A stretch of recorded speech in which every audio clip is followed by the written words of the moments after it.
Thank each and every person here, our dignitaries, our esteemed guests who've taken their valuable time out and have made it to this very prestigious event. And I thank them from the bottom of my heart. We will be commencing the ceremony and we will be commencing the conference in just a short while from now. I would request you to kindly make yourselves comfortable. And looking forward for this very prestigious awards, very prestigious function where we will be honoring not only the educationalists but also the NRIs who have made us proud all throughout these years. So stay tuned. Hope we have a great productive conference today and looking forward to it. Thank you.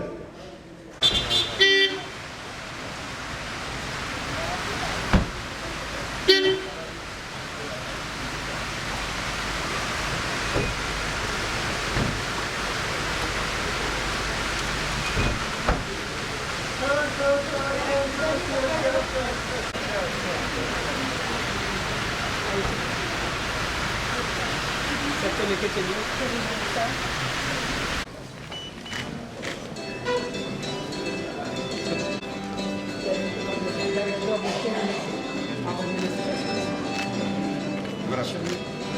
Chairman AICT कैसे हैं आप? आपका तो आशीर्वाद। हाँ जी हाँ जी सारी साहब chief justice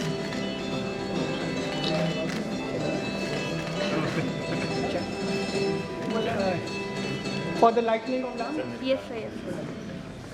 Thank you so much to kindly light up this auspicious lamp and brighten up the atmosphere at this very esteemed event which we will be commencing in a short while from now, requesting all the dignitaries. Abhi, please share. Can I have a huge round of applause while they're lighting up the lamp? What a great start this is. We're not just celebrating the Education Day, but also this is the 42nd International Conference of the NRIs.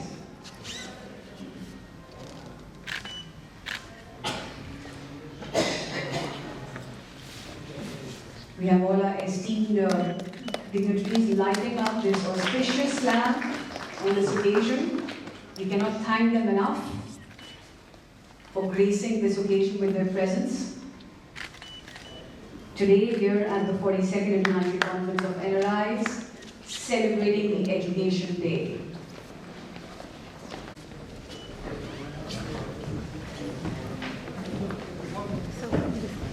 Requesting the dignitaries to kindly come on the dais.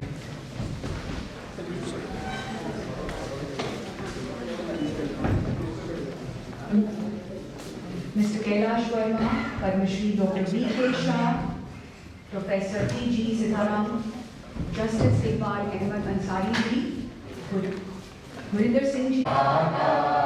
Punjab, Sindh, Gujarat, Maratha, Dravida, Utkal, Banga, Vindhya, Himachal, Yamuna, Ganga, Uchchal, Jaladhi, Taranga, Tava Shubha Naame Jage, Tava Shubha Ashish Mange, Gahe Tava Jaya Gatha, Jana Gana Mangaladayaka Jaya He Bharat Bhagya Vidhata, Jaya He, Jaya He, Jaya He, Jaya Jaya Jaya Jaya He. Thank you. This will be happening in our country on the 25th of January. So ladies and gentlemen, the NRI Welfare Society of India. It was formed in 1985 with the noble objective of strengthening the emotional bonds between India and the NRIs. India is proud of the Indians living abroad, those who are keeping the flag of the country high in whichever sphere they are. If India will be strong economically and socially, Indians living abroad will be honored and respected. The non-resident Indians sprawling throughout the world strongly desire to see their motherland prosper, and the common man should have better resources for bringing up this family. With this aim, thousands and thousands of NRIs have shown their readiness to make investments in India. They have ample financial resources which they have devoted to the overall development and progress of India. Yes, ladies and gentlemen, the International Convention of NRIs was formed, is currently in function from the last 42 years. Can I have a huge round of applause, please? Isn't it so great that it's carrying the legacy for so long? And of course, I would like to thank the founder, हम उनका नमन करते हैं, of this organization, Shri सरदार हरभजन सिंह जी, जिन्होंने झंडा गाड़ा है इस पूरी की पूरी कम्युनिटी का, पूरी ऑर्गेनाइजेशन का, जिनके बलबूते पर हम आज यहाँ 42nd इंटरनेशनल कॉन्फ्रेंस सेलिब्रेट कर रहे हैं एजुकेशन डे के इस अवसर पर. I would now request Shri Gurinder Singh ji to kindly kickstart the conference with his speech. He is a member, Press Council of India, Chief Editor, Indian Observer, and Secretary General, NRI, Welfare Society of India. A very young, dynamic person who is carrying on this legacy of his father, late Shri Harbhajan Singh ji. We have a huge round of applause.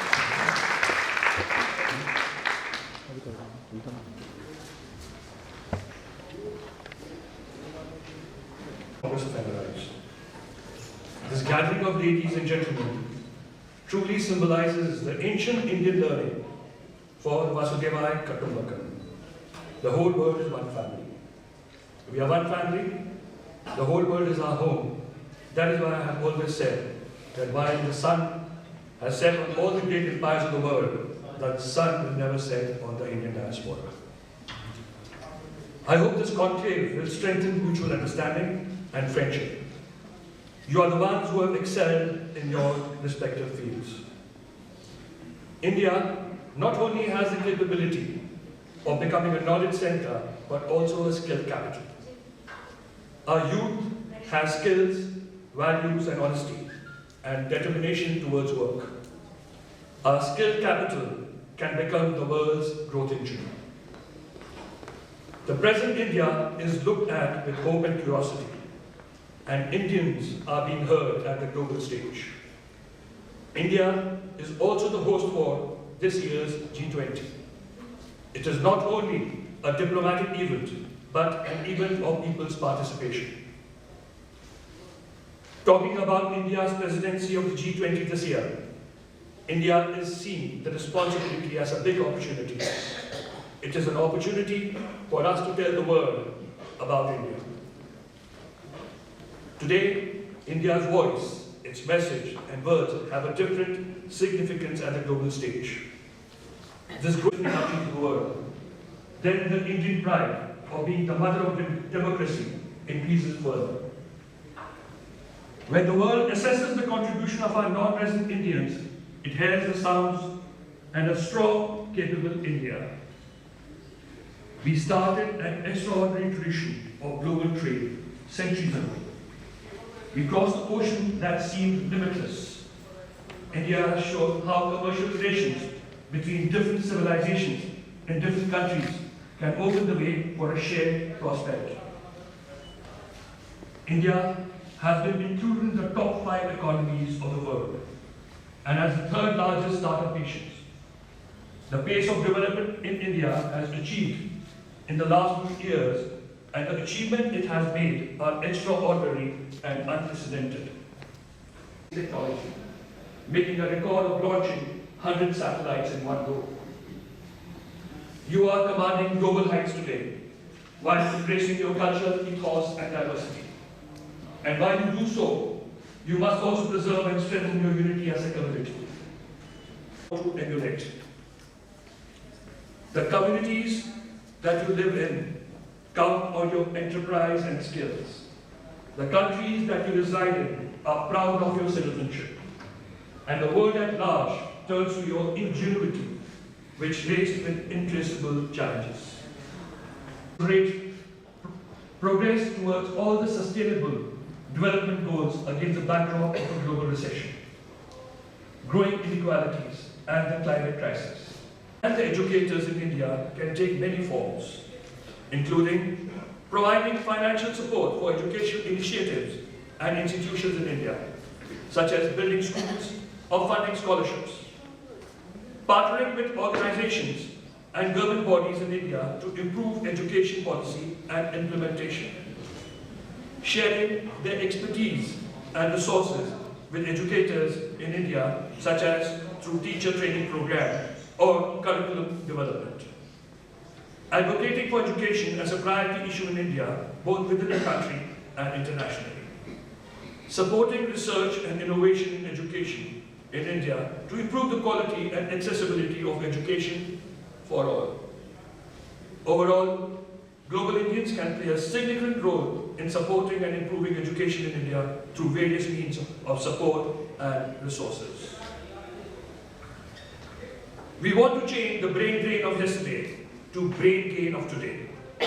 We call upon you to contribute and partner us in the new India we are committed to build. We are happy in conferring the Hindenburg Awards on members of our diaspora. We value your committed efforts to promote India and to work for the welfare of Indian community abroad. You have indeed been a living bridge between us and the outside world. I congratulate each one of you for this stellar contribution. With these words, I thank you for making the 42nd International Congress of NRIs a success. I wish all of you a prosperous and enriching year ahead. I would like to congratulate those of our friends who have been nominated for the award.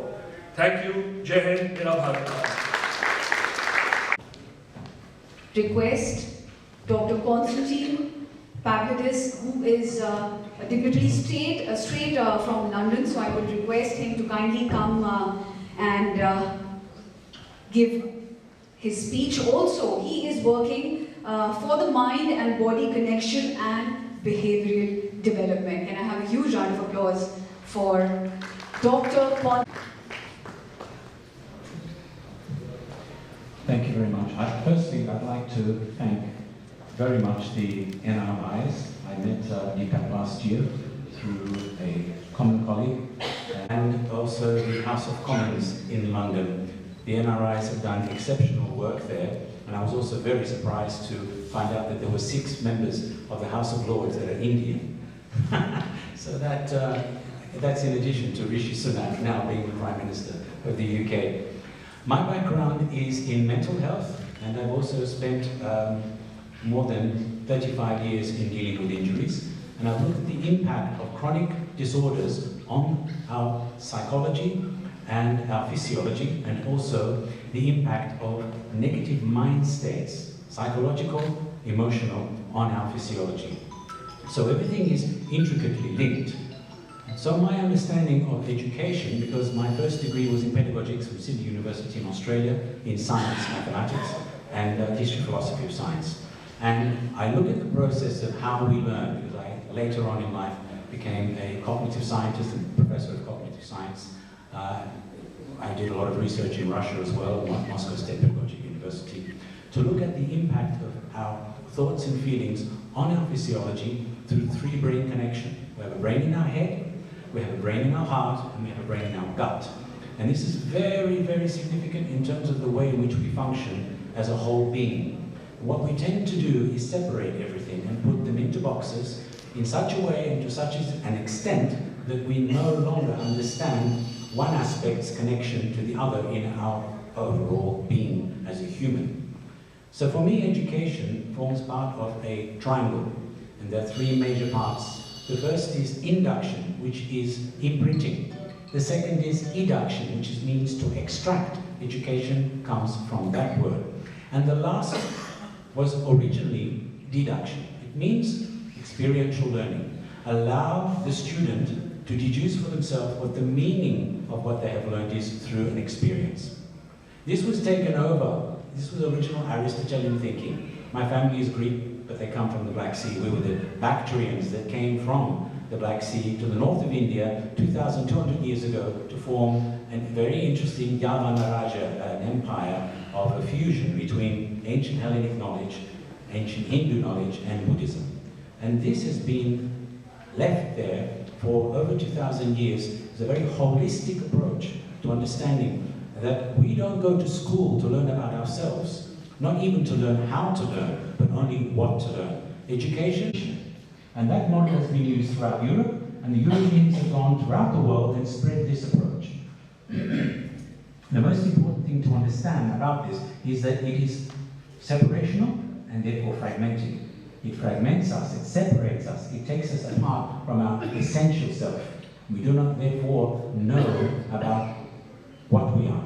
We focus therefore too much on who we are, and who is an important part of life in terms of the role that we play. We're somebody's son and daughter, somebody's father, somebody's mother, and somebody's, let us say, mentor, or we have some kind of job status related to the role that we play.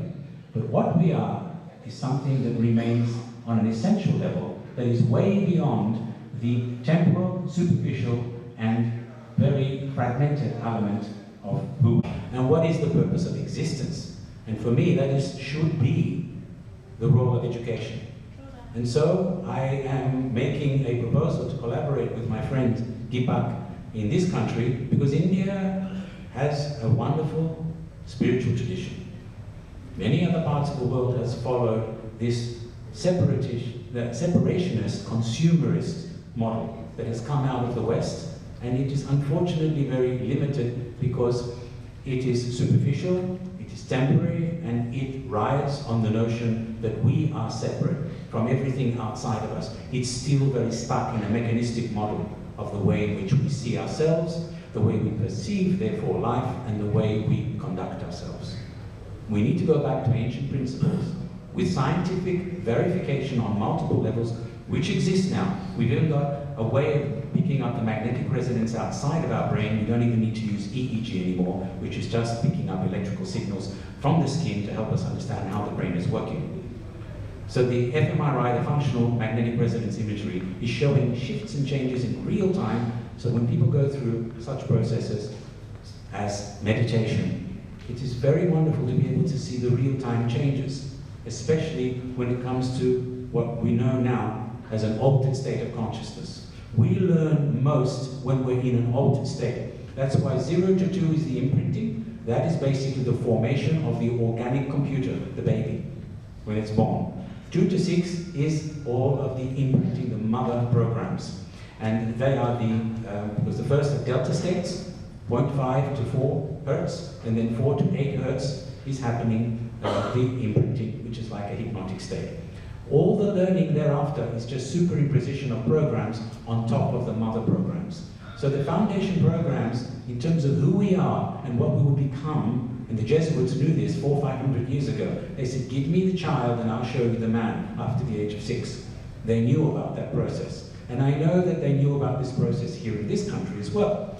But it's never mobilized into the learning, the generic learning which we call education. We need to understand that education is also a part of another triangle. There is pedagogics, which is the guidance of the child, and then there is morphosis, the process of becoming.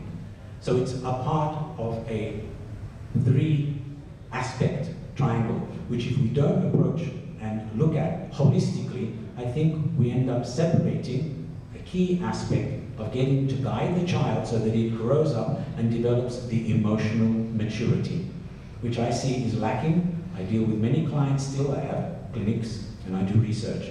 And I see that mental health has increased globally by 40% since the pandemic, bringing it to about 1.2 billion registered mental health patients on the planet.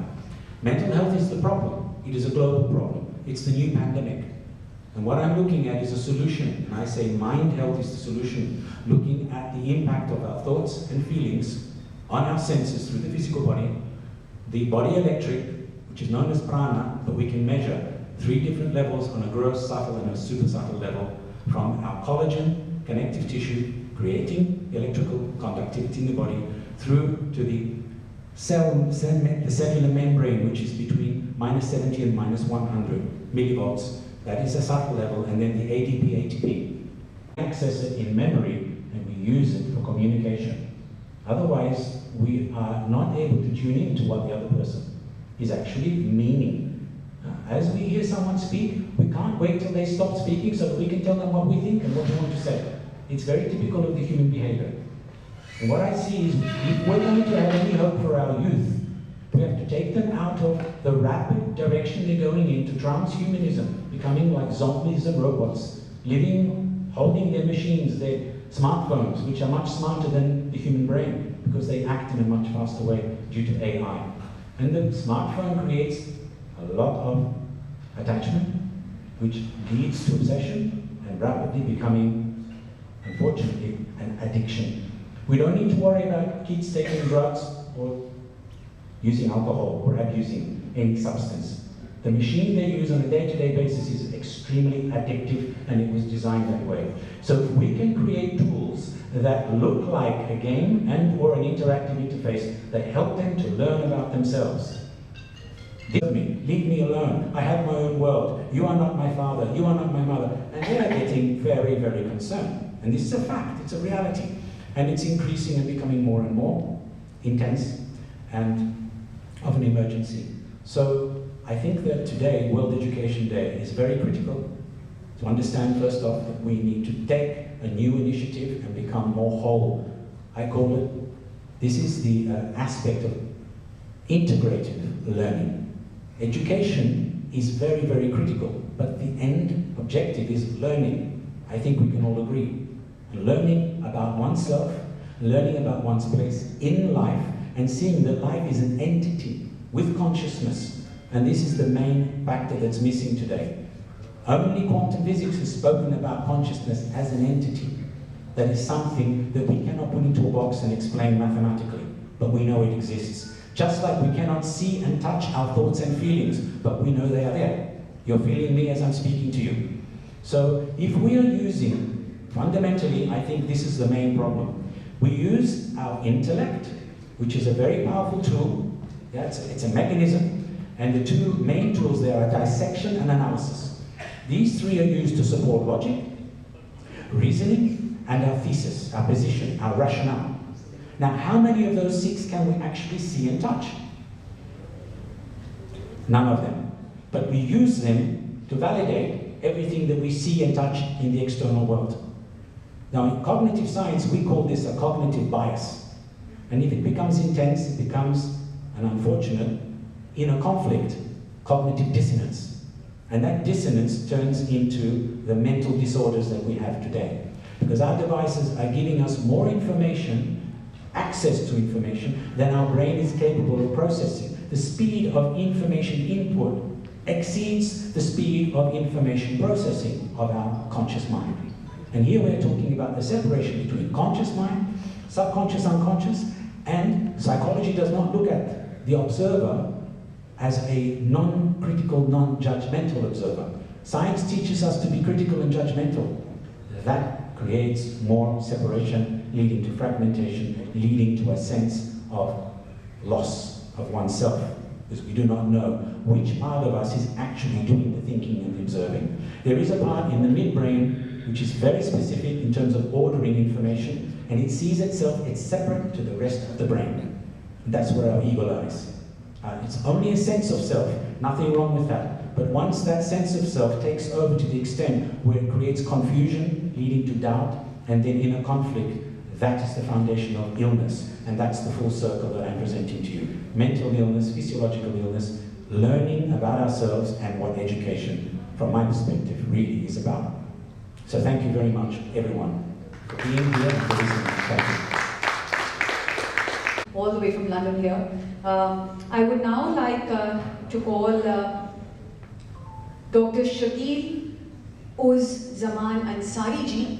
मैं आपसे निवेदन करूँगी कि आप आपकी speech के लिए हम बहुत ही उत्सुक हैं. He was the Minister of Education in Bihar, and he's the senior Congress leader. Can I have a huge round of applause for Dr. Shakil Uz Zaman Ansari? हमारे सामने बैठे भाइयों और बहनों, बहुत लोगों की बातें सुननी है, इसलिए वक्त का तकाजा है कि कम से कम बोला जाए। सबसे पहले हम हरभजन सिंह जी को खिराज अकीदत पेश करते हैं कि ये पौधा जो उन्होंने लगाया था आज तनावर दरख्त बन चुका है। उन्होंने कहा था हयात लेके चलो, कायनात लेके चलो, और चलो तो सारे ज़माने को साथ लेके चलो। आज और गुरिंदर सिंह जी हमारे सामने हरभजन सिंह जी की मिसेस भी बैठी हैं, मैं उन्हें भी मुबारकबाद देते हैं कि आप दोनों बच्चे जो आशीर्वाद आपने दे रखा है दुनिया में अपने एक मुकाम बना रहे हैं। एजुकेशन के बिना कुछ भी नहीं है, इसलिए आज हम ज़्यादा न कहते हुए कहते हैं कि हिंदुस्तान हमारा इस बात को सदियों से समझता रहा है और हमने दुनिया को नई एजुकेशन हमेशा देते रहे हैं, चाहे वो धार्मिक हो, चाहे वो सामाजिक हो, चाहे वो इकोनॉमिक हो। हमने हमेशा दुनिया को नया, और आज हम समझते हैं कि हमारे नौजवान जो पूरी दुनिया को आज चला रहे हैं हमारे साइंस और टेक्नोलॉजी के इस दौर में, और हिंदुस्तान का भी बहुत बड़ा भला कर रहे हैं कि उनके कारण हमारा इकोनॉमिक ग्रोथ बढ़ रहा है जो पूरी दुनिया में दिख रहे हैं। तो हम इन लोगों की बात को आज सुने, यही हमारा लक्ष्य है। इसलिए अपनी बात को ख़त्म करते हैं कि ज़माना बड़े शौक़ से सुन रहा था, तुम ही सो गए रास्ता कहते कहते Harbhajan Singh. Now I would request Professor T.G. Sitaram, Chairman of All India Council of Technical Education, former Director of IIT, now he is the Chairman of All India Council of Technical Education, also a pioneer and academician who has established way too much for me to just, sum up in words. Thank you. Good evening to everyone. First, let me congratulate the NRI Welfare Society of India for the 42nd National Convention. Yesterday was the UNESCO's United Nations Education Day, International Education Day. Congratulations to all of you on the International Education Day. As we all agree, education is very, very important, not just for any nation. In India, we still have a class enrollment ratio in our schools and colleges only at 26%. That means basically 1/4 of our people are getting into higher education and other schools and colleges. So we need to do a lot of work. But however, the contributions of Indian scientists and engineers is tremendous to the whole world.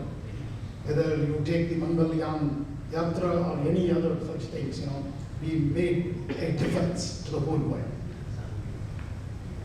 And the contribution of the NRIs is very significant, and particularly in the teaching and higher education, research and innovation, the Indian diaspora has done tremendously well. It's really heartening to see that all of you are here, and it is the time, I think it's a golden time for India. I think we can do things and become Vishwa Guru again. So this is a golden time, we need your contribution, and we need to increase our class enrollment ratios, and All India Council for Technical Education is doing a leadership role in STEM areas. Much time, because I think there is a lot of dignitaries have to speak.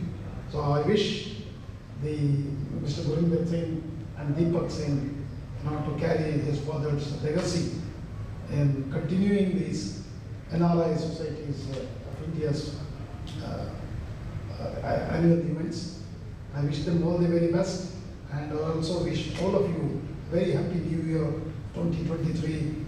And with this, I will end my speech. Thank you very much. Namaskar. Jai Hind, Jai Bharat.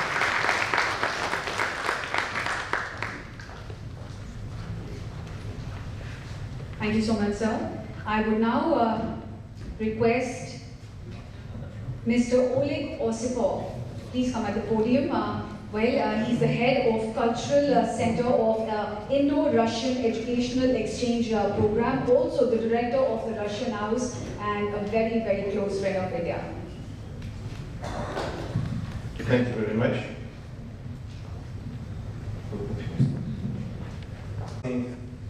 Thank you for invitation to this prestigious conference. Esteemed guests, ladies and gentlemen, dear friends. The celebration of International Education Day helps establish education as humanity's primary renewable resource. This day aims to reaffirm the role of education as a fundamental right and a public good to everybody. Without providing inclusive and equitable quality education and lifelong learning opportunities for all, countries will not be able to break the cycle of poverty that leaves millions of children, young people and adults behind. Currently, around 300 million children and young people are out of school. More than 600 million children and adolescents lack basic reading and math skills, etc., etc. Our country, Russia, doesn't have this kind of problems due to our advanced system of education. And I would like to say one thing that probably it's not known in India. It hasn't been known till today that there is a Russian government program that invites Indian students of different levels to Russia, absolutely free to study. The quota is in Russian universities. The quota for the upcoming year is only 200. It was 120, but now it is 200. And we, as a Russian Cultural Center in India, and by the way, there are 5 cultural centers in India. India is the only country where there are so many Russian cultural centers. And in most of them there is only 1. In some of them there are 2, that's all. In India there are 5. And so I was speaking about that Russian program for Indians to study in Russia. I would leave this desk because I don't want to be very long. I would like to invite my colleague Viktor Gorelov, who will tell you just in a few words what this program is all about. And we invite all Indians from all over India of different ages, if they wish to join this program. Thank you.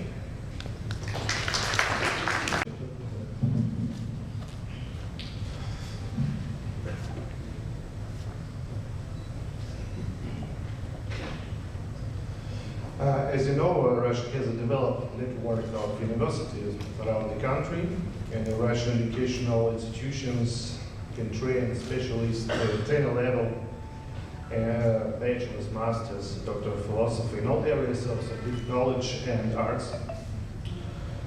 But I would like to pay your special attention to the launch of the scholarship program grant provided by Russian government for international students. This year, our government has allocated 200 scholarships in Russian universities for Indian citizens.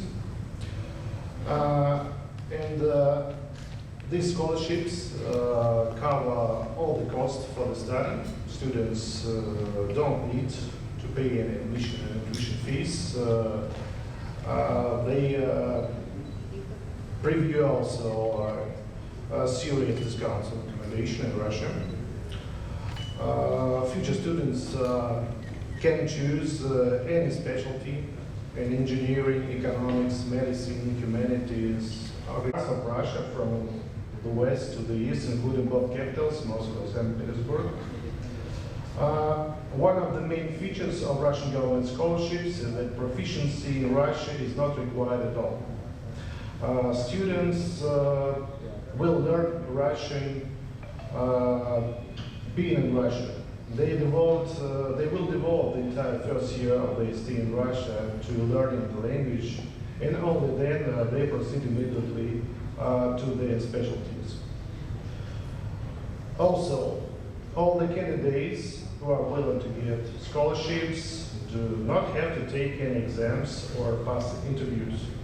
The competition is held only on the basis of scoring points for previous education. And then the ratings of candidates will be published upon completion of the application process. I should say that now registration for submitting application, my contacts to give more information to help with the registration applications. Thank you.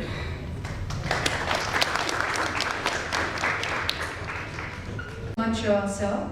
I would now request Mr. Sharad Kakumanu to please come on the stage at the podium. He is not just a leader in the field of distant education, but he's an educationist, a philanthropist, industrialist par excellence. Well, I would also like to tell you that he's coming all the way from Chennai, and he's currently associated with 21 companies and is director with Pioneer Textile Machinery Private Limited and many more.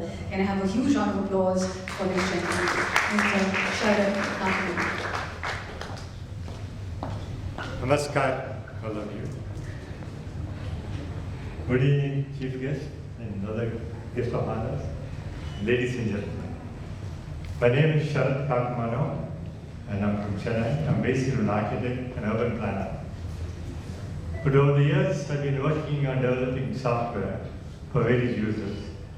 And the last 9 years, we've been developing software for making education much easier and for giving a better experience for the learners. In the process, we developed software called UHK, where we help education institutions to teach the students and for the students to learn. Now, today is International Education Day. We break the borders and boundaries, and students should be able to learn from anywhere in the world. They don't have to be precisely studying the place or the country. They can be sitting down in India and learning from Russian universities. They don't have to go to Russian university to study anymore. Most important thing is the content. The content is available with some good universities. They have good professors to teach. And that is what is very important. Now, how do you convert that into, you have the Microsoft books, you have the Google books, and you have Kindle books, you have so many books. But nobody has developed a book for textbooks to teach. The catalog is a big subject. I don't know if I cover it right now over here. I will make my speech very short. Catalog is a book which has got, which helps the students, the teachers to teach, and also students to learn. Now, how this works, as I told you, I don't have much time to explain over here. But if anybody is interested about it, they can get in touch with us, and we can explain to them how it works. And if you're interested about a product, they can get in touch with us. We have a website called UHK. You can see what we have in our platform, in our website.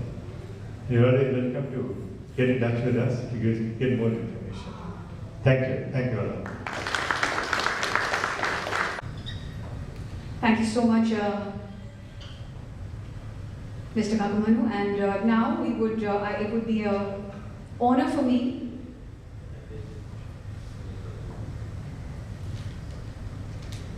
to request Dr. Rajendra Kesi, Shri Dr. Rajendra Kesi ji, Chairperson of University of Three Generations, Nepal. Can I have you on at the podium, sir? And he is also the Chairman of the Chamber of Commerce in Nepal. Thank you so much, sir, for taking out your valuable time out, making it all the way from Nepal. Thank you so much, Mr. Chairman,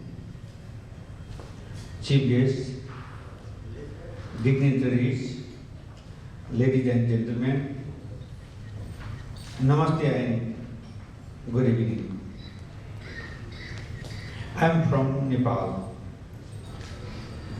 My native language is Nepali.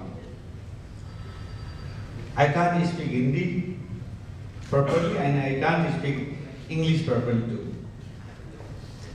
I love to Nepali language, but nobody can't understand if I speak Nepali. But I try it out in English language.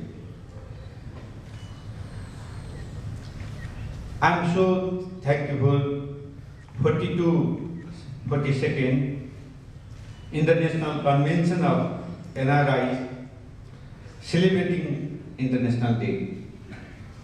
Firstly, I would like to thank Dr. Deepak Singh and Chairman. I work in education in Nepal last 13 years. But I am talking about the language in Nepal. It means whenever we Nepali people sit together, but we speak English. But if you look at in the old, how their same language, own language, if they speak writing or book, everything that help to nation building. Therefore, I love to own language everywhere in the world. If you look at in European country, if you look at in Japan, Russia, everywhere in the world. Therefore, I would like to start in our own language. Everybody know about it. If you search in the Google, we can get a lot of things in Google. I mean, education must be similar locally, nationally, internationally, and globally. In other words, yesterday is history, tomorrow is mystery, today is gift. Therefore, we are here. And let's talk, please, protect the peace, diversity, harmony, and unity with global. Let us live our lives with dignity and have the will to protect the peace and innocence of our nation, your nation. For me to have the opportunity to address the distinguished participants in gather here today. First of all, I wish to express my sincere appreciation to NRI India for organizing this very important meeting, which is an excellent opportunity for stakeholders from both the so-called providing countries and receiving countries of cross-border higher education to sit together and to exchange opinion under common agenda, focusing on issues and challenges associated with the growth and diversification of cross-border higher education. I therefore welcome to all significant first step in what we hope will be fruitful cooperation and collaboration among the institutions. Lastly, I would like to add that I hope many you will be able to participate in the next meeting too. Thank you so much. I would now request Professor R.J. Roy, former Vice Chancellor of Barkatullah University, Bhopal, Madhya Pradesh, and a very eminent educationist in India, to kindly come at the podium and give his speech. And I have a huge round.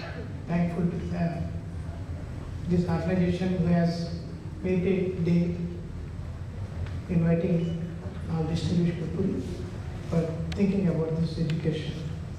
So this UNESCO has identified a day of education. It's just because of the need the entire world is facing. Like education is one of the biggest challenge because of the large number of millions of young are not able to go for the schools and go for the higher education. So this is the way everybody is thinking about what exactly is required, what is the real need of an education, because of the development of any country, any society is based on the education level. And because of the problems what we have faced in few years back because of this COVID situation, large number of youngsters, children are unable to go to the schools and everything, and there was a drastic change. We never expected such type of things happen for our young children and as well as college and university level people. So the entire thing came up as a technology has made us not to become failure. Because of this technology, we have been to study even when we are sitting in our home. And the one which is drastic change was earlier we never expected the students use mobile phones, and every time we were telling no mobile phones in the schools and colleges. But now is what type of education they are doing. So the type of technology what we are using. So this help that our institutions are able to provide every type of education, whatever is required. So that is the very good thing, and all the universities in the country, in India, we are definitely going to be leaders of providing good education system like a Vishnu Guru we are going to become. And university systems are really facing a big problem, like having challenges that the students are facing, and teaching faculty is sometimes limited in Indian education system. So that would have to be questioning the minister and other government of organizations to think about giving more teachers for the colleges, for the universities, so that the teachers will help the young children to develop their education system. And this way the society is going to get good educational facilities. Students can get more knowledge in working in the industries and identifying. So the brains of the students is definitely useful. It is not like earlier time only the teaching is there, but nowadays the students by studying they can do something and add something and have the habit of getting good knowledge from the education system. And really congratulate the organizers to identify this very important topic of education for the development of a small village to country. Thank you very much.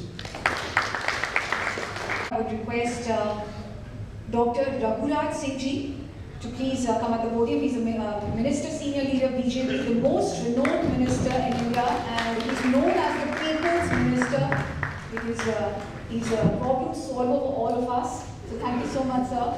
Over to you.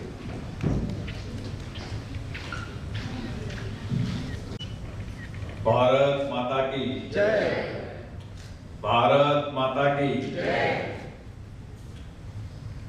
सबसे पहले मैं आप सबका स्वागत करता हूं, हिंदुस्तान में आप लोग आए और आप सबका बहुत बहुत स्वागत उत्तर प्रदेश सरकार की ओर से, भारत सरकार की ओर से। आपको कोई कठिनाई हुई होगी उसके लिए भी हम क्षमा चाहते हैं। हो सकता है आने जाने में सफर में कई कठिनाई होती है, इसलिए सर्वप्रथम मेरा कर्तव्य है कि आप सबका प्रणाम करते हुए, नमस्कार करते हुए मैं अपनी वाणी को प्रारंभ करूं।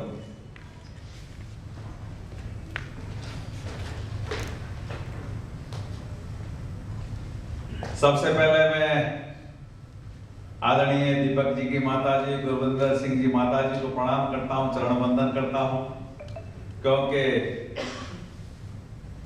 ये NRI सोसाइटी जो उन्होंने बनाई, अंकल जी ने मैंने देखा नहीं, मुझे तो 2-3 बार ही मौका मिला है, क्योंकि आज हम लोग उनके कारण हम लोग सब लोग गेट टुगेदर एक तरह से हम लोग सब लोग मिल रहे हैं। उससे एक दूसरे का परिचय भी होता है, एक दूसरे की संस्कृत का भी समझ में आता है कि हमारी संस्कृत क्या है। तो इसलिए उनके चरणों में वंदन और अभिनंदन। Mr. Oleg Ospio, director of Russian House, just like Indian and Russians are cousins, Indian and Russians, हमारे भाई हैं, चाचा साहब के भाई हैं। श्रीमान गुरिंदर सिंह जी, उनके बड़े सुपुत्र जस्टिस इकबाल अहमद अंसारी साहब, professor T.G.. Sitaram, chairman doctor Shakeel उज जमान अंसारी साहब, अभी उनका गागर में सागर भर के गए। डॉक्टर बीके साहब प्रेसिडेंट, अजय सन्ना जी, श्री सदगुरु भाऊ महाराज जी, दीपक जी, और इस मंच का कुशल संचालन कर रहे हैं, उनका नाम मुझे पता नहीं, उनको भी बहुत बहुत बधाई। मेरी दाई और मेरी बाई और मेरे सम्मुख बैठे हुए विश्व के भाग्य विधाताओं, आप सबको प्रणाम करता हूं। आप विश्व के भाग्य विधाता, एनआरआई का मतलब है विश्व से आए हुए लोग, तो विश्व के भाग्य विधाता हैं आप लोग। विश्व की रचना में आप सबका कहीं न कहीं योगदान है, इसलिए आप सभी को साधुवाद, धन्यवाद कि आप लोग हिंदुस्तान में आए। एनआरआई का 42वां ये सम्मेलन है। ऐसे ही एनआरआई सोसाइटी काम करती रहे, बड़ा अच्छा रहेगा। आपस की संस्कृत में, आपस के कंट्रियों का मेल जोल, आपस में भाइयों का बना रहे, ये बहुत आवश्यक है। परंतु बंधुओं, मैं आपसे एक बात पूछना चाहता हूं। विश्व के बैठे हमारे एक्स मिनिस्टर, नालंदा विश्वविद्यालय, तक्षशिला हमारा वो भी छोटा भाई है, बिगड़ गया कोई बात नहीं है तो छोटा भाई। भाई तक्षशिला नालंदा हमारे पास ही विश्वविद्यालय का कंसेप्ट था। 1665 से पहले ऑक्सफोर्ड एक मदरसा टाइप था, just like a middle school.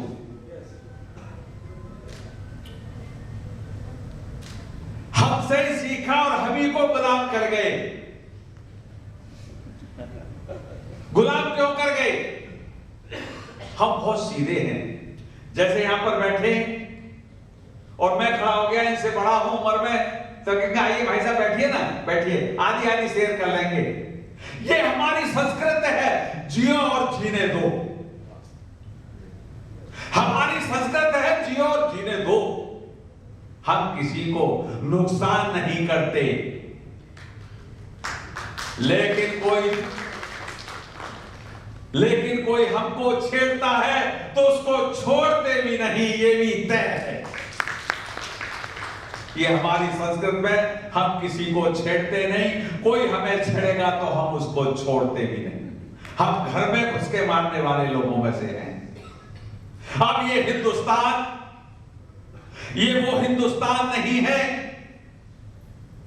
कोई हमारे यहां आकर सम्मान से हमारा दिल ले ले, सम्मान से हमारे दिल को निकाल ले, हम दिल को परोस के दे देंगे, क्योंकि हम हिंदुस्तानी मेहमानबाजी, मेहमानों की खातिर करना जानते हैं मेरे बंधुओं। जैसे कोरोना काल में जर्मन के एक फैमिली आई थी, 2 बच्चे थे, मियां बीवी थे दोनों, गोरखपुर में एक गांव में घूमते घूमते फंस गए और उस गांव ने 3 महीने उन्हें अपने परिवार की तरह रखा। लेकिन वर्ल्ड में ऐसा कहीं नहीं है, वर्ल्ड में नहीं है ये स्थिति। अमेरिका बहुत धनाढ्य देश है, 33.5 करोड़ की आबादी है अमेरिका की, परंतु 6 महीने से अधिक भोजन राशन फ्री दे नहीं पाए। लेकिन इंडिया गवर्नमेंट है, आदरणीय मोदी जी हैं, 82 करोड़ 82 करोड़ लोगों को आज भी राशन फ्री ऑफ कॉस्ट दे रहे हैं। ये विल पावर होनी चाहिए, विल पावर। तो राजनीति पॉलिटिकल का विल पावर होना चाहिए। विल पावर के कारण आज भी हम फ्री ऑफ कॉस्ट उनको राशन दे रहे हैं। हिंदुस्तान में कोई भूखा नहीं सोया। मैं इस बात का गवाह हूं और मैं इस बात का साक्षी मान के, आई विटनेस मान के, चूंकि मैं सरकार, उत्तर प्रदेश की सरकार 25 करोड़ की आबादी है, 25 करोड़ जस्ट लाइक के 7वां कंट्री है वर्ल्ड का, जस्ट लाइक के 7वां कंट्री वर्ल्ड का है। हमने ही सभ्यता दी, हमने ही जीना सिखाया। मार्क ट्यूली को यदि आपने किसी ने पढ़ा हो, वो 6 पता नहीं 8 सब्जेक्ट से पीएचडी है, यूरोप के जो पत्रकार है। उन्होंने कहा जब हम नंगे फोंगे घूमा करते थे हिंदुस्तान में, ढाका की मलमल, बनारस की रेशम की साड़ी पहना करते थे, ये हमारा देश, ये हमारा देश, ये बंधुओं, वर्ल्ड में कोई देश ऐसा नहीं है, ये हमारा देश। भारत मां की जय बोलता है, बाकी मदरलैंड फादरलैंड वर्ल्ड में कहीं है नहीं, कहीं भी नहीं है। सब टापू है, जमीन के टुकड़े हैं। हम जुड़े हुए हैं इस मातृभूमि से, क्योंकि ये मातृभूमि जो हमारी माता है, माता का जो हम प्रणाम करते हैं, पहली माता जिसने हमको जन्म दिया, दूसरी माता जिसने हमको इस लायक बनाया कि आज हम स्टेज पे बोल रहे हैं। ये 2 माताएं हमारी, एक हमारी जननी जिसने हमको जन्म दिया है, दूसरी हमारी बड़ा होकर हमको ये पैदा करके आज यहाँ खड़ा किया है। तो बंधुओं, विश्व में मदरलैंड फादरलैंड कहीं है नहीं। रसिया में श्रृंगेरी ऋषि ने तपस्या की थी, उनके नाम से रसिया हुआ है। इतिहास को हम लोग पढ़ते नहीं है मेरे बंधुओं। इतिहास को पढ़ोगे तो भगवान राम, भगवान कृष्ण ने कहीं जन्म नहीं लिया। हिंदुस्तान की, उत्तर प्रदेश की उत्तम भूमि में जन्म लिया है। वो इसलिए लिया है मेरे बंधुओं, हार्ट ऑफ अर्थ है उत्तर प्रदेश। आप अपने घर जाना, आज भी ज्योग्राफी कहते हैं कि नहीं सभी लोग, अंग्रेज लोग सभी ज्योग्राफी कहते हैं। भूगोल हमने कब कह दिया था? हजारों लाखों वर्ष पहले हमने भूगोल कहा था। गोल, भूगोल यानी गोल है पृथ्वी, ये हमने बताया था। लेकिन ज्योग्राफी लिखते हैं आज भी अंग्रेज, आज भी इसको चपटी कहते हैं। पृथ्वी चपटी है, चपटी नहीं है मेरे बंधुओं। ये भूगोल, गोल है, पृथ्वी गोल है। हिंदुस्तान स्वर्गलोक है, हिंदुस्तान स्वर्गलोक है। मेरी बात को बड़े ध्यान से सुनना आप लोग। और अफ्रीका नरक लोक है, कर्क रेखा वहीं से गुजर रही है। और अमेरिका जो है पाताल लोक है। जब सोने की लंका बना के भगवान विश्वकर्मा विश्राम के लिए गए थे, तो अमेरिका में जाके टापू पर विश्राम के लिए गए थे। क्योंकि आप लोग संस्कृत को पढ़ते नहीं है। सारी भाषाओं की जननी संस्कृत है। 7664 भाषा है वर्ल्ड की, जिसमें 4000 भाषाएं हमारे हिंदुस्तान में बोली जाती है। 4000 भाषाएं और 3664 वर्ल्ड में बोली जाती है। तो संस्कृत से सारी भाषाएं, 64 अक्षर संस्कृत के, 56 अक्षर हिंदी के, और इंग्लिश के कितने? 26। डियर माने हिरन, डियर माने प्यारा, प्यारी का जहां भी आप यूज कर सको। There is no meaning. वहां कोई चाचा, ताऊ, भैया है क्या? फूफा, फूफी है क्या? बताओ ना मुझे कोई। क्योंकि आप वर्ल्ड से आए हैं, दूर से आए हैं। न चाचा है, न चाची है, न ताई है, न ताऊ है, दादा है, न दादी है। सब एवरीबडी आर अंकल। चाहे ताऊ हो गया वो भी अंकल हो गया, छोटा हो गया वो भी अंकल हो गया। चाची है, चाचा है, भाई है, भाभी है, बहन है। बहन के बेटे को अगर छोचक दे रहे हैं, भात दे रहे हैं, देते हैं कि नहीं? हम लोग देते हैं कि नहीं? आप लोग आते होंगे विदेश से, जरूर आते हो, गीत भी गाती है, महिलाएं गाती है कि नहीं? ये हमारी ही संस्कृत है मेरे बंधुओं। वर्ल्ड को हमने सभ्यता दी मेरे बंधुओं, जीने का मकसद भी सिखाया हमने, जीरो भी हमने दी। गणित नहीं होता यदि जीरो हम न दिए होते थे, गणित नहीं होता, जीरो हमने दिए। लाखों वर्ष पुराना हमारा इतिहास है, लोग इतिहास को पढ़ते नहीं। क्यों नहीं पढ़ते? टाइम नहीं। बच्चों के साथ कभी बैठते नहीं। पैर छूने को क्यों छूते हैं हम, किसी को पता है? कोई बताएगा? बताइए। हाँ बोलिए, बताइए, मैं बताऊंगा। बताइए। पैर इसलिए छूते ना यदि क्योंकि सारी शक्ति हमें ऐड हो जाए। कैसे होगी? कैसे छुओगे ना? छूने का तरीका बताओ। ये नहीं, छूने का तरीका है, यदि अगर आपको किसी से आशीर्वाद ईमानदारी से लेना है तो पैर के अंगूठे को ऐसे छुओगे, तब उसकी सारी शक्ति आपके अंदर आएगी। राइट से राइट, लेफ्ट से लेफ्ट, ये किसी को पता नहीं। आज पता चला ना? पैर छूने का तरीका नहीं है कि मैंने छू लिया, नहीं, कोई शक्ति नहीं मिली, वो तो मैंने सम्मान कर दिया। यदि दीपक अपनी माताजी के पैर छू रहे हैं तो ऐसे छुए। ये संस्कृति है हमारी, किसी के पास वर्ल्ड में नहीं है, किसी के पास। उस अंगूठे से, सीधे अंगूठे से सीधे अंगूठे को प्राप्त होगा। ये ब्रह्मांड है, ये छत्रित्व है, ये वैश्य है, और नीचे चलने वाला हर व्यक्ति शूद्र है। हर व्यक्ति शूद्र है। लोग आजकल परिभाषा अलग करते हैं उसको, क्योंकि अंग्रेज चले गए, काले गोरे छोड़ गए, उन्होंने आपस में डिवाइडेड रूल वाली पॉलिसी हमारे हिंदुस्तान में कर दी। ये दलित है, ये बैकवर्ड है, ये हाई कास्ट है, ये फॉरवर्ड है। ऐसा नहीं है हमारे देश में। भगवान राम ने भिलनी के झूठे बेर खाए,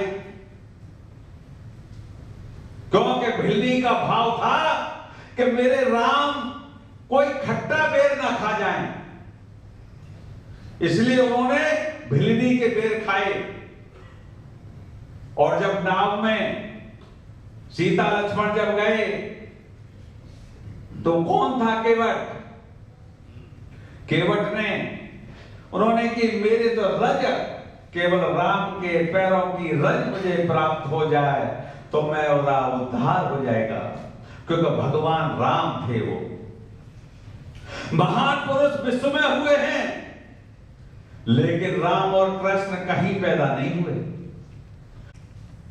सतयुग में मां के पेट से राजा पैदा होता था, फिर द्वापर आना चाहिए था, लेकिन त्रेता आया भगवान राम का चरित्र दिखाने के लिए। वचनों से राजा पैदा होने लगे। केकी मैया ने वचन लिया था राजा दशरथ से, तब राजा पैदा हुए। फिर द्वापर आया, द्वापर में कुरुक्षेत्र की महाभारत हुई। भीष्म पितामह सैया पे 18-19 दिन लेटे रहे बाणों की सैया पे, तो उनसे भगवान कृष्ण ने पूछा, भीष्म पितामह आपने ऐसा कौन सा पाप किया है जो कि इतने लंबे समय से आप इन बाणों की सैया पे विराजमान हैं? उन्होंने कहा कि प्रभु मैं 100 जन्म तक जानता हूं, उसके आगे नहीं जानता। उन्होंने कहा इसके आगे की दिव्य दृष्टि मैं देता हूं। ऐसे 101 में जन्म में जाते हैं तो भीष्म पितामह ने एक सर्प को मारकर छोकरा का पेड़, जो कांटे वाला पेड़ होता, उस पर एक सांप को फेंक दिया था। 19 दिन वो जिंदा ऐसे ही रहा, ऐसे ही उनको जिंदा रहना पड़ा। यहाँ कर्मों का फल हर व्यक्ति को भोगना पड़ता। यही संस्कृत है मेरे बंधु, हर व्यक्ति को कर्मों का फल भोगना पड़ता है। हम बच नहीं सकते, लगता है कि हम बच जाएंगे। इसलिए बंधुओं, ये हिंदुस्तान सभ्यता का देश है, मेहमानों को, आगंतुकों को सम्मान करने वाला देश है। आप वर्ल्ड में कहीं मैं बहुत कंट्री घुमा हूं, लेकिन जो हमारे हिंदुस्तान में कोरोना काल में हमारे बाहर से जो अतिथि आए, मेहमान आए, हमने उनको बोझ नहीं समझा। अमेरिका जैसे धनाढ़ देश ने अपने नागरिकों को बोझ समझा। मैं अभी दुबई गया था एक मीटिंग में, मैंने दुबई पूछा, मेरा पाकिस्तानी एक ड्राइवर, रहमान अली मेरा ड्राइवर, मैंने उससे पूछा भाई आप लोगों को क्या क्या सुविधा मिली कोरोना काल में। मंत्री जी उसने जब बताया तो मेरी आंखों में आंसू थे। उसने बताया मेरे पास 56 गाड़ियां थी और 40 साल से मैं पाकिस्तान से आके यहाँ फंसा हूँ, लेकिन दुबई में केवल 12% जो दुबई के उन्हीं को भोजन दिया। मेरी 40 गाड़ियां बिक गई, आज मेरे पास 16 गाड़ियां हैं। मैंने कहा ऐसा क्यों? बोले साहब यहाँ भेदभाव है, ये कहते हैं कि हमारा नहीं है तो पाकिस्तानी है।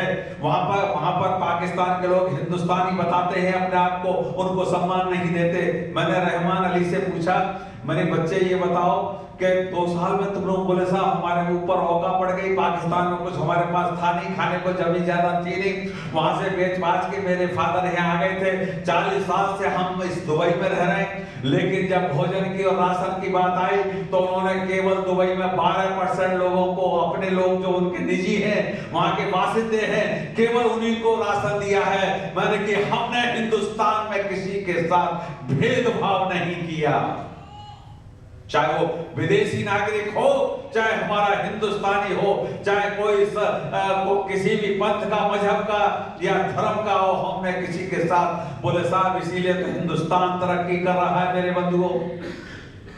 वहां के जितने लगभग ड्राइवर हैं वो पाकिस्तानी हैं।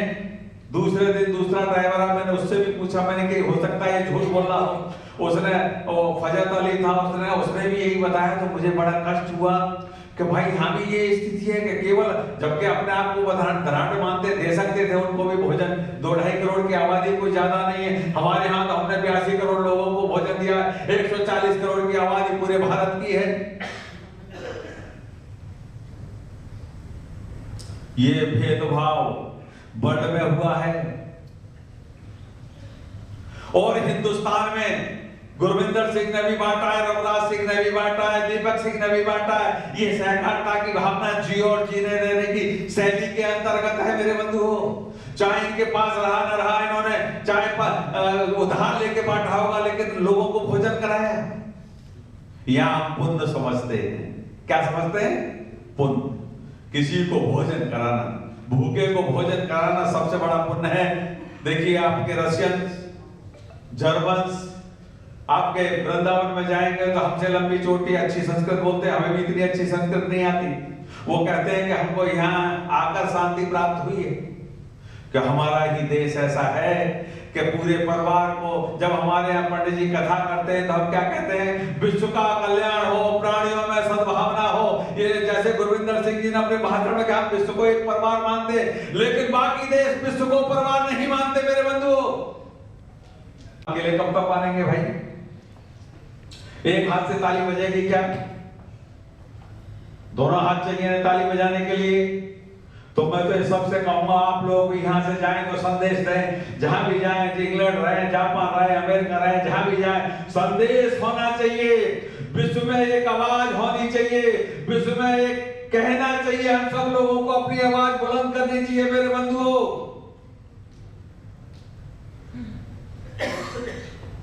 क्योंकि हम विश्व को एक परिवार और कुटुंब मानते हैं।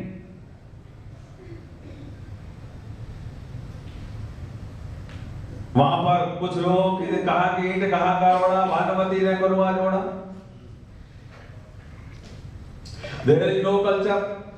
है क्या कल्चर? कल्चर नहीं है। कल्चर है तो केवल हम तो, हमारे तो, उसके बाद वो भी बड़े हो गए तो वो भी हॉस्टल में और उसमें पढ़ रहे हैं। फिर वो माँ बाप की सेवा क्या करते हैं? नहीं करते। हम अपने माँ बाप की सेवा कैसे करते हैं? हमारे यहाँ भी ओल्ड एज होम आने लगे, मैं इसका विरोधी हूं। आज आप अपने माँ बाप की सेवा नहीं करेंगे, जीते जाते भगवान हैं तो माँ बाप हैं। भगवान के बाद दूसरे माँ बाप ही हैं हमारे दूसरे भगवान मेरे बंधु हो। जो अपने माँ बाप की सेवा नहीं करेगा, उसकी औलाद उसकी नहीं करेगी। ये तो गिव एंड टेक है, गिव एंड टेक है। आप गिवन करोगे तब इंटेक हो पाएगा। और गाय या भैंस या ऊंट कोई बच्चा देता है हमसे ज्यादा प्यार करता है। ये केवल हम अपने बच्चों को ही बड़ा करके चले गए, ये कोई बहुत बड़ा महारत हासिल नहीं कर रहे हम लोग। कम हजारों वर्ष पहले लिख दिया गया मेरे बंधुओं, हम उस परिवार से, उस हिंदुस्तान के रहने वाले, हिंदुस्तान के वासी हैं। हम जहां भी जाएं हम रोज नाम रोशन करें हिंदुस्तान का मेरे बंधुओं, कहीं भी रहिए, क्योंकि हम तो पूरे विश्व के शुभचिंतक है ना। हमारे संस्कृत में जो हम लोगों को पढ़ाया लिखाया गया है सभ्यता के आधार पर, क्या हमने अपने माँ बाप के आदेश का भगवान राम को 14 वर्ष वनवास जाने की क्या जरूरत थी? जीत जाते। भगवान कृष्ण एक अकेले ही थे, तो धर्म की विजय करने के लिए, धर्म की विजय है तो हम लोग सब इकट्ठे हैं। यदि अधर्म जीतता तो क्या होता? अधार्मिक लोग पैदा होते, अधार्मिक पैदा होते तो एक दूसरे को मारामारी चलती रहती। आज विश्व को शांति का संदेश आदरणीय मोदी जी दे रहे हैं। हम नहीं चाहते यूक्रेन में और रशिया में झगड़ा हो, हम नहीं चाहते, लेकिन अमेरिका लड़ा रहा है। हम नहीं चाहते विश्व में कहीं भी झगड़ा हो। हमारी सोच नहीं है, हमारी भावना नहीं है, लेकिन कुछ देशों का काम है आपस में लड़ाना, डिवाइड एंड रूल वाली पॉलिसी के अंतर्गत। मेरा लाभ हो, कैसे भी मेरा लाभ हो, अपने हथियारों को चेक कर रहे हैं चला चला के मेरे बंधुओं, लेकिन कितना नरसंहार हो रहा, कितने लोग मारे गए।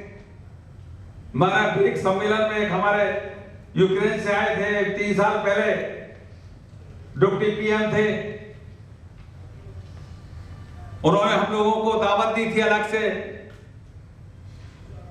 बड़े खुश थे। लेकिन आज यूक्रेन की क्या हालत है। तो इसलिए मैं आप सभी से कहना चाहूंगा कि हम तो शांति के दूत हैं, लेकिन शांति के दूत के साथ साथ इतना भी जरूर रहे, सीमा से ज्यादा झुकना भी ठीक नहीं है। आज के जमाने में कोई ज्यादा झुक जाता है तो आदमी कमजोर समझने लगता है। आज आदरणीय मोदी जी चाइना के सामने जरा भी टस से मस नहीं हुए, चाहे डोकलाम हो चाहे गलवान हो। आज चाइना की विस्तारवादी सोच को खत्म कर दिया है। आज वैक्सीन आज घुटने पे आ गया, वैक्सीन भी हमसे मांगने लगा है। अमेरिका का फाइजर का वैक्सीन भी फेल हो गया है, लेकिन हमारी वैक्सीन फेल नहीं हुई, क्योंकि हम लोगों ने दिल से, दिमाग का यूज कम दिल से बनाई है अपने लोगों के लिए। हमने विश्व को 135 देशों को पहली बार फ्री ऑफ कॉस्ट, नेपाली बंधु आए 22,000 करोड़ रुपए हम लोगों ने फ्री ऑफ कॉस्ट दिया है आपके नेपाल को। हमने भी श्रीलंका को 18,000 करोड़ रुपया दिया फ्री ऑफ कॉस्ट। जो हिंदुस्तान हमेशा मांगने की श्रेणी में खड़ा रहता था। कभी कभी लोग कह देते साहब महंगाई आ गई है, अरे भाई अड़ोसी पड़ोसी को ठीक रखोगे कि नहीं? भाई हमारा पड़ोसी भूखा रहेगा तो अच्छा लगेगा क्या?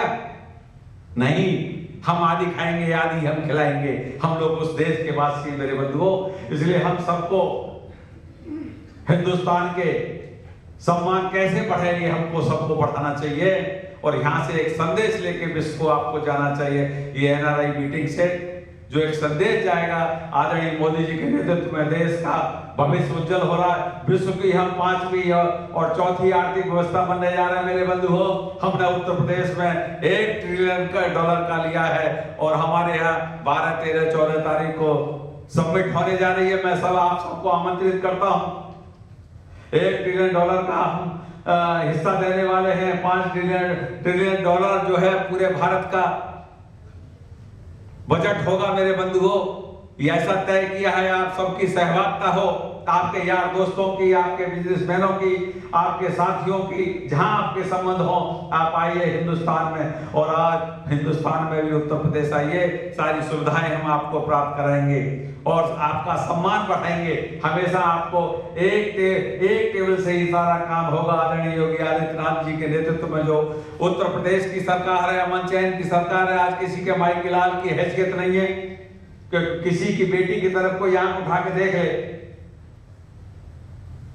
पहले अराजक तत्वों की सरकारें थी, केवल जातिवाद, हमने किसी को असम्मान नहीं किया, लेकिन हमने गुंडे बदमाशों को छोड़ा भी नहीं, क्योंकि 99% शांति लोग चाहते हैं, अच्छे लोग हैं।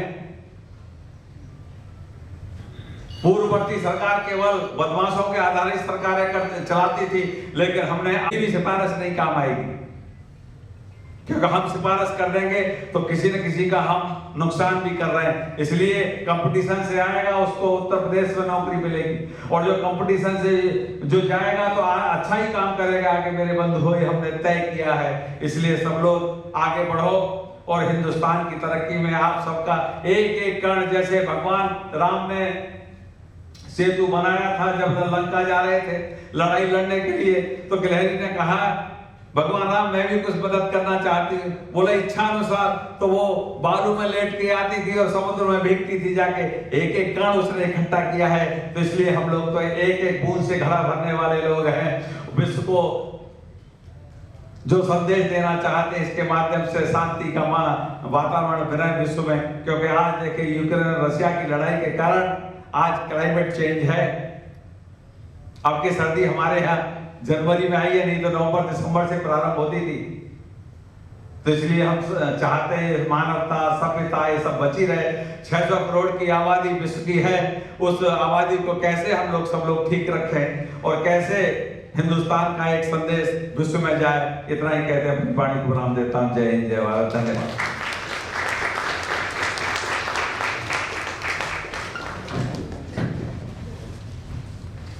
Thank you so much doctor Raghuraj Singh ji. हमारे जहन को आपके भाषण, आपके लफ्ज छू रहे हैं। And with that ladies and gentleman, we all know that Modi ji is having the vision to make India as the Vishwa Guru. Becoming a Vishwa Guru is largely considered a sentiment of national ambition. This is mainly because of India's unique worldview emanating from our civilization culture. Secondly, our remarkable achievements during the last 75 years. And thirdly, our intrinsic strength to offer something that the global community so very critically requires.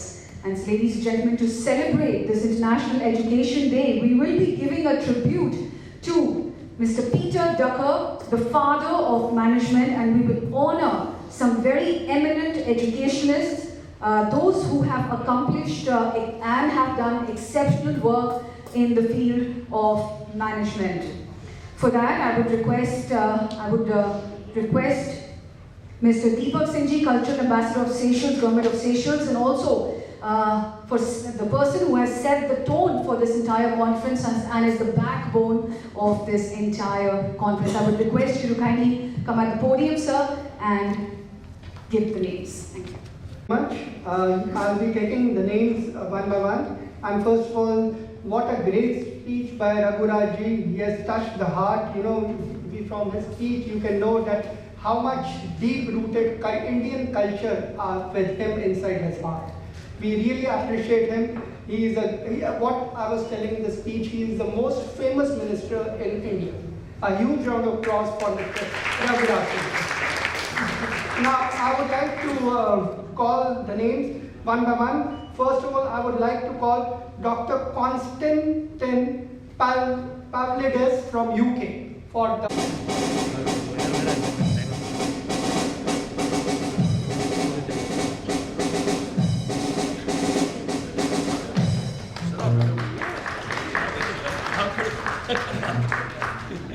Sorry, excuse me, sir. Sir, this side. Yes, please. Yes. Sir, please, yes.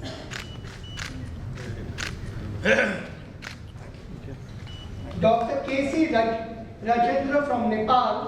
He is the chairperson of University of Three Generation Nepal. A huge round of applause for him.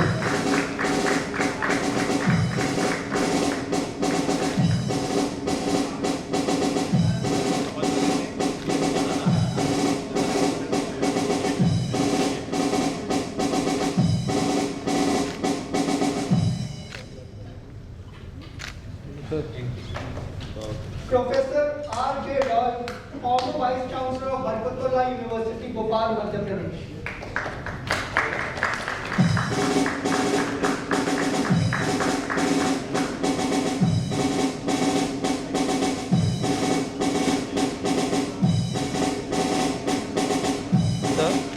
Sir, this side, please. Yes. Professor Kapil Dev Mishra. Professor Kapil Dev Mishra. Mr. Sharat Kaku Manu. He is a pioneer in distance education.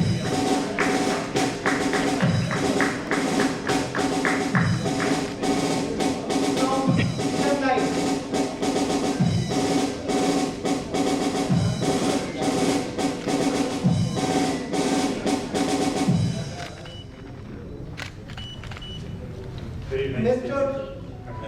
Mr. Ajay Sharma, he is the most eminent educationist in India. For his credit, he has opened more than 50 schools by the name of Sri Ram Global Schools.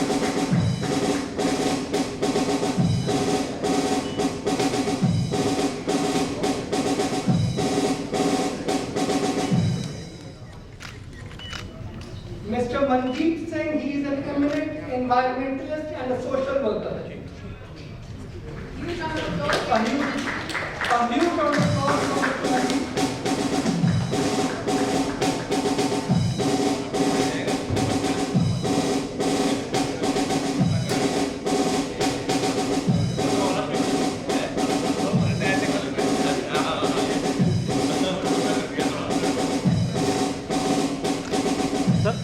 Dr. Nadeem Akhtar, he is the director of Delhi Police Public Libraries.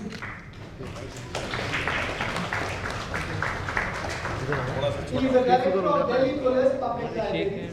Nadeem Akhtar, a huge round of applause for him.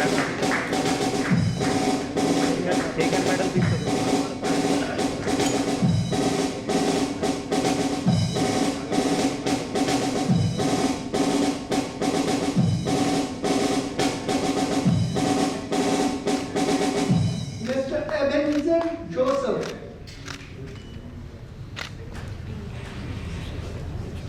Yes, sir.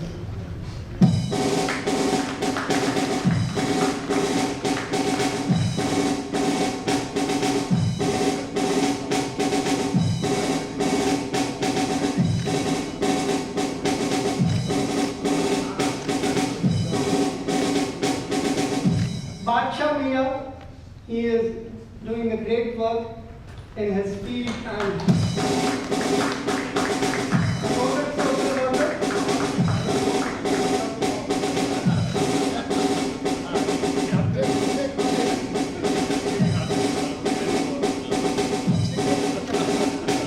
He is also Mia Saab, please, this side, yes. Advocate Neeta Banerjee. She is for her outstanding achievement in the field of law, and she is an advocate from Calcutta.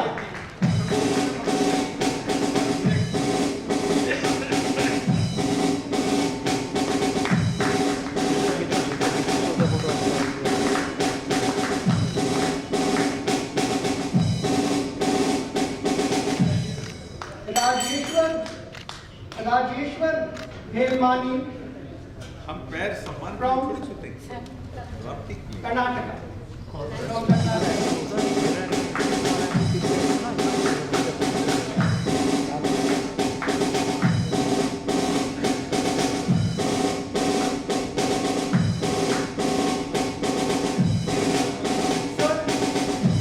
Sir, ये पहली बार दिल्ली आई है. On this side, please. Yes, पहली बार please. Delhi आई है. Ma'am, please. Ma'am. Also from Karnataka, she's come for the first time today. Madam, please look this side, please. Yes. Ma'am, please. Sorry. Yes. Pradeep Kumar Yadav.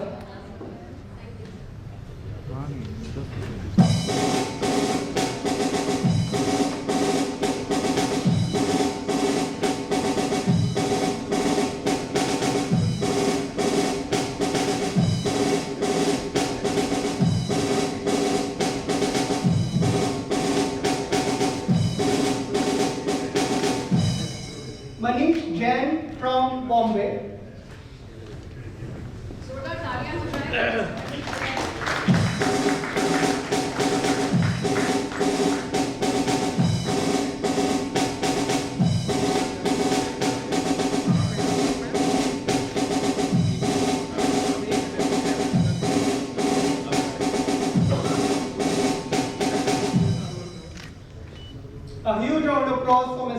Chen. He's doing a lot of work in the social field and even helping the transgenders. Dr. Sushil Kumar Singh, he's running an IAS academy, making the leader of tomorrow.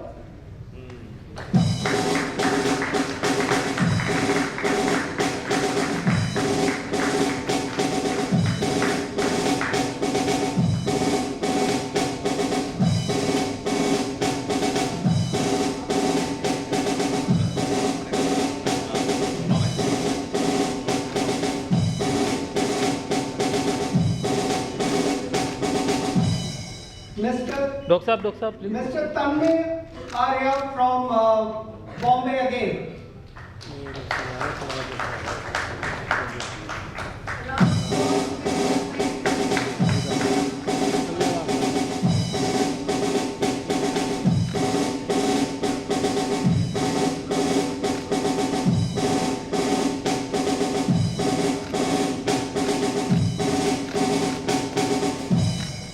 Thank you so much. Now I would request everybody all of us should go for a small break for tea, and after half an hour then our session will conclude because we have to honor few non-resident Indians after this. So we'll have tea, and after this we will. Yeah. One, excuse me, Vinita Raj, her name has been left out. Vinita Raj. Vinita Raj.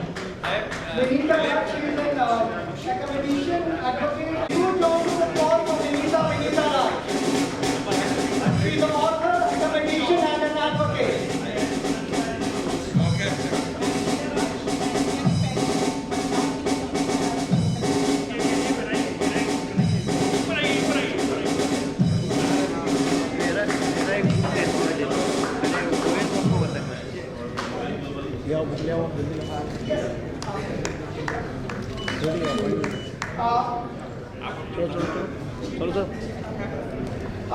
Now we'll all have tea together for 15 minutes break, and then we'll again join for the voluntary session at 6 o'clock, where we have to honor the various NRIs. And we'll join again at 6. Thank you. Sorry.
Subrata, the Union Education Minister,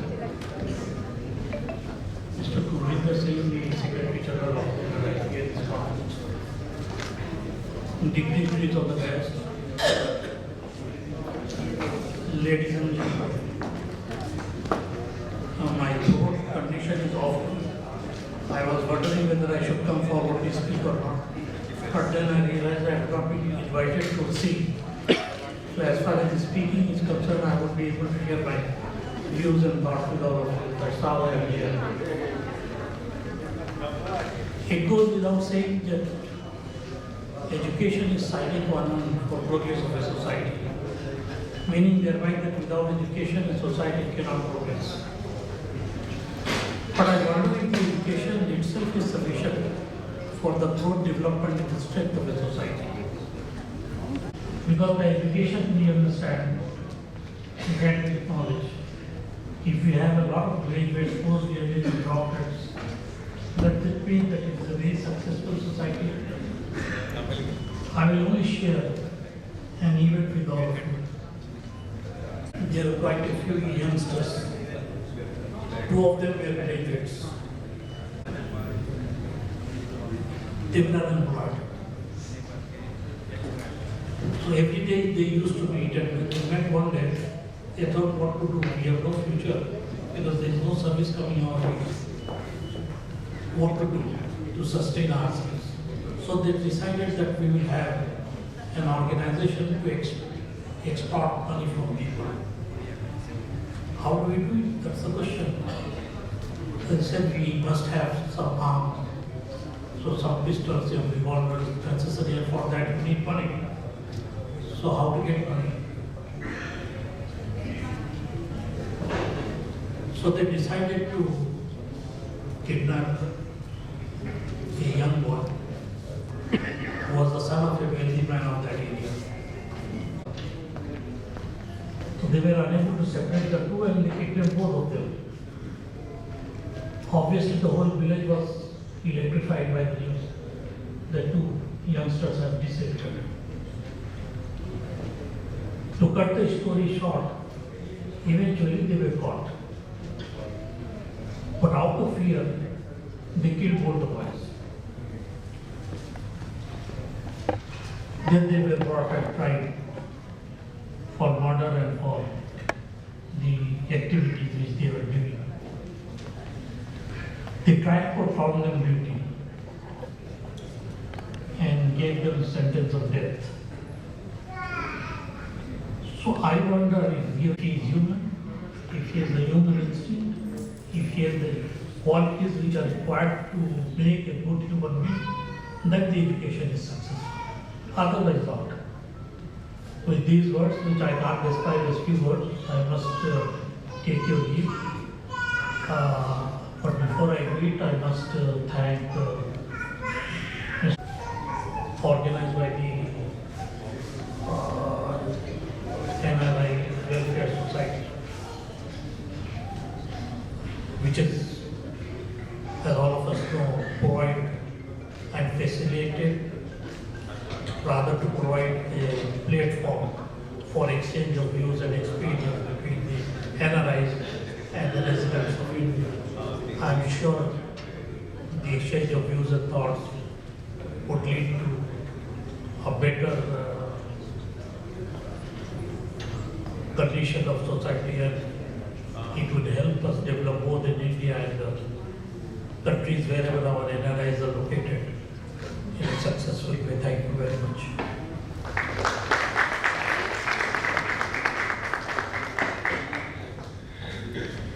Thank you so much, sir. Now I would like to call Mr. Jaideep Johar ji. Can I please have you at the podium, sir?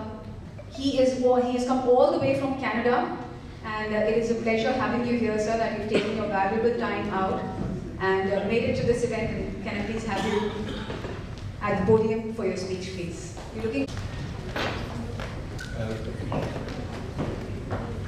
Good day to everyone present here. My name is Jaideep Johar. and I work for Transport Canada. That's a federal government in a position of a senior advisor to my safety and security branch of Transport Canada. I've been working with the federal government for the last 13 years before I immigrated in 2005 while working in India as a ship captain. I thank you for bestowing me with such an honor and this special award. I feel overwhelmed and emotional and at loss of words. This is a very special moment in my life, and we could make it all the way to come and attend the ceremony. I'm so thankful and grateful to my parents, Father Adarsh Singh Johar, who is a retired Madhya Pradesh public servant, and Mother Gurcharan Kaur Johar. My wife Narendra Johar, who is present here, for their continued support and guidance. And my children, Harsh and Seth Johar in Canada, who could not join me today. I do believe that education expands beyond the basic school system, that we all at stages of life need to learn and catch up with ever-changing and new information that the world and technology offers. In support of education, may I highlight some of the activities which I'm involved in Canada in Winnipeg as a volunteer. I, as a chairperson of the Winnipeg Public Library Board, advocate to general public the importance of library and the value it offers. I contribute as a regular volunteer at the Winnipeg Folklorama Program Festival, whose vision is to celebrate diversity and promote cultural understanding.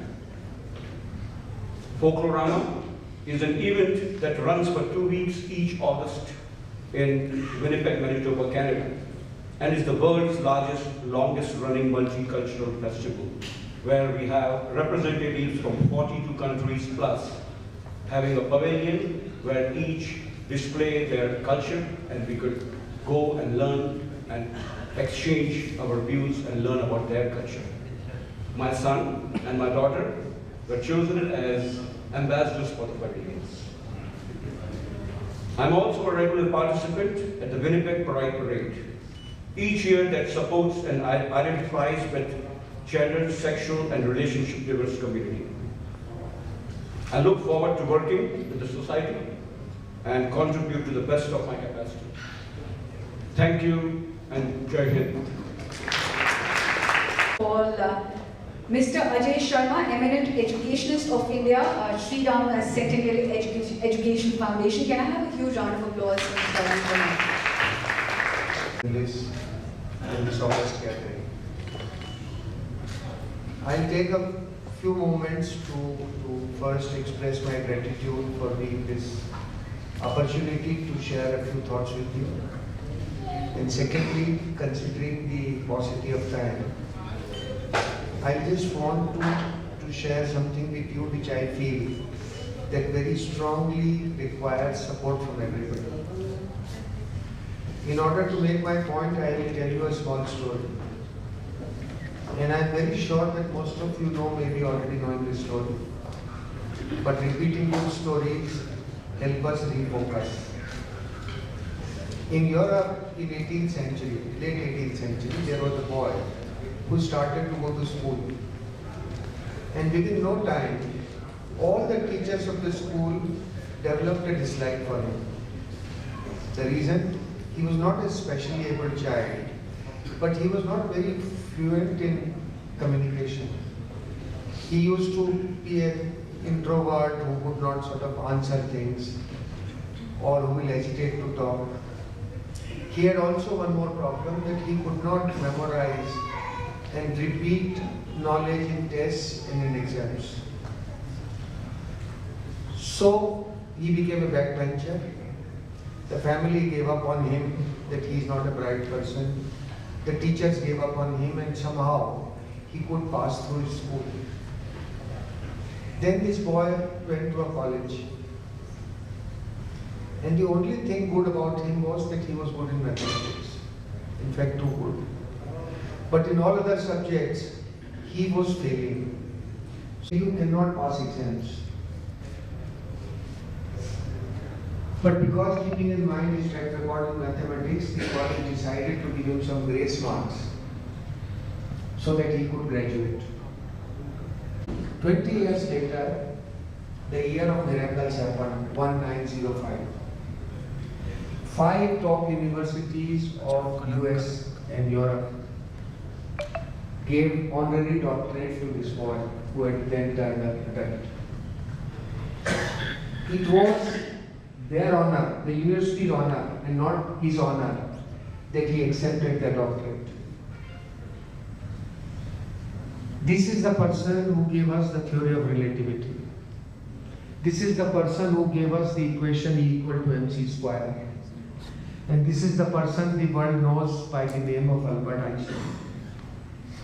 This is the person who was proclaimed as the living human being with highest IQ on this planet called Earth. The horse who would beat anybody in racing would be a struggler in climbing a tree. The fish who could beat anybody in swimming would probably commit suicide in the name of trying to climb a tree. This examination system that our society is following, that you have to be able to memorize things and throw them back on a piece of paper. That education only means being scholarly. These notions have changed the view of the child towards himself. These notions have changed the view of the teachers and the society. These animals could be our children. If your son is a lion, would you want to accept him as a failure if he can't climb a tree? And my exams today are like climbing a tree. एक पर्चा लिखो IAS बनो, एक पर्चा लिखो IIT JEE करके IIT में जाओ, एक पर्चा लिखो बोर्ड में नंबर लाओ 95, 98, 99. शेर तो पर्चा नहीं लिख सकता. But will lion not be a lion? If you want to test a fish, test her in swimming. Why test her in climbing a tree? You want to test a horse. Every child is unique. Do we even care to find what is so special about our child or that particular child? As a system. As a mother, maybe some do. As a father, maybe some do. Do we try to find what is special that can be cultivated and prove a lion to be a lion and a horse to be a horse? If knowing history, knowing geography is education, then I'm sorry, it is not. Education means multi-dimensional growth. And multi-dimensional growth requires multi-dimensional assessment. What are those multi-dimensions that are needed for a child? Of course, academics. And then comes health. And then comes his personality. And then comes his talent. And then comes his multiple intelligence.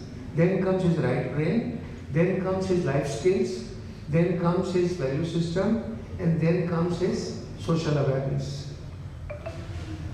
Now there can be no child who will fail on all. But what we try to do, underplay the 8, go down to one academics. We are taking this small initiative. I am a very small person.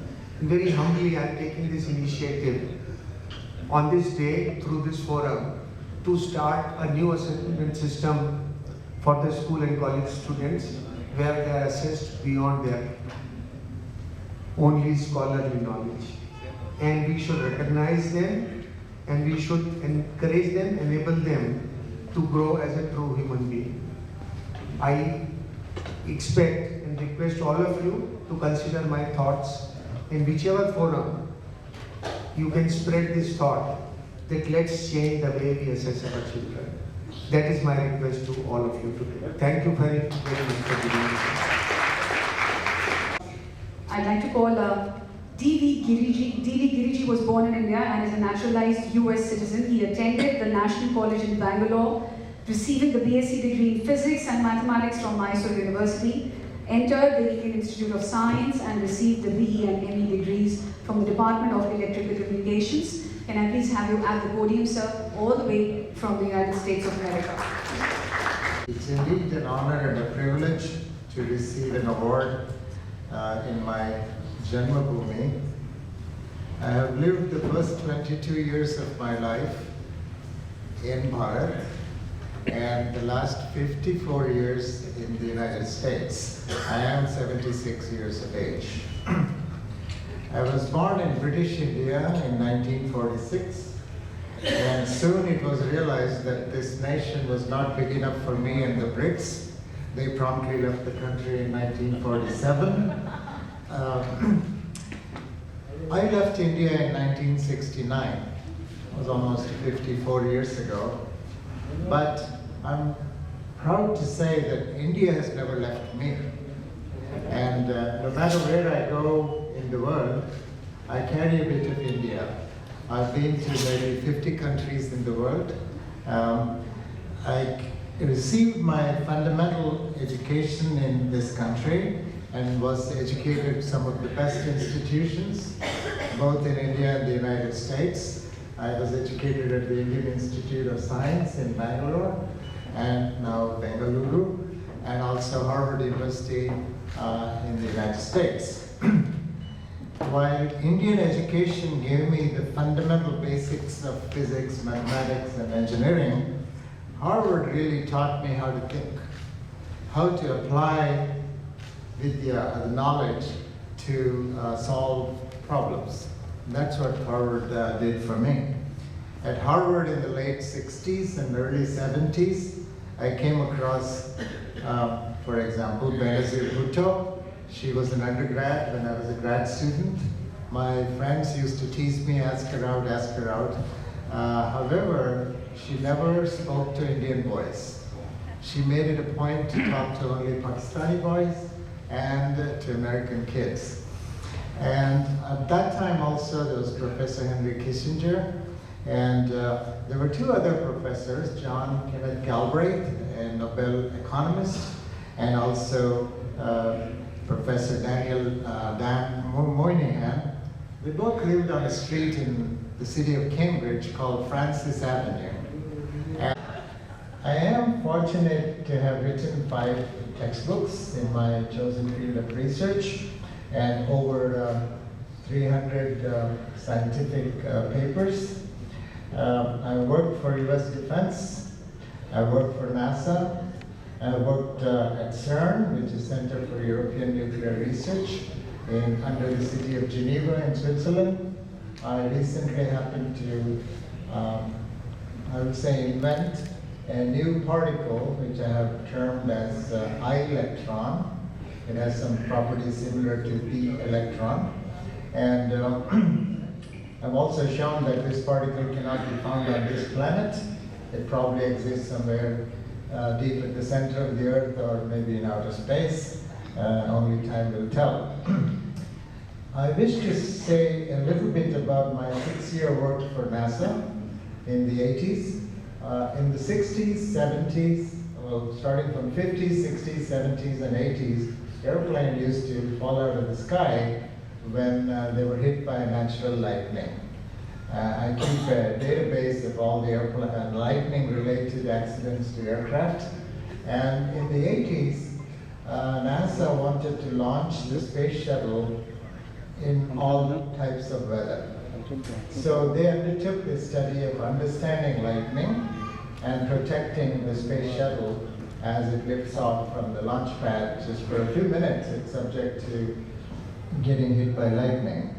So we instrumented an aircraft, we flew it into thunderclouds, and showed the airplane manufacturers like Boeing, like Airbus Industries, how to build an airplane that's hard to lightning.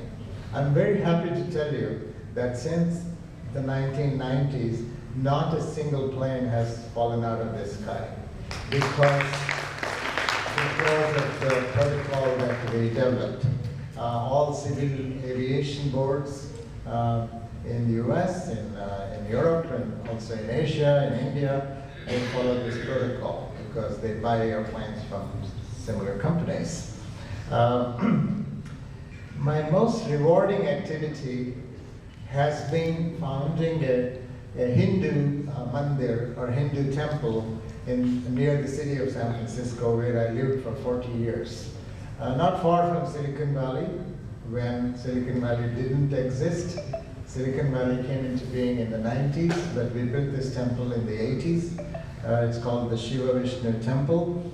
And of all my accomplishments, I consider building this temple as my most rewarding activity in my entire life.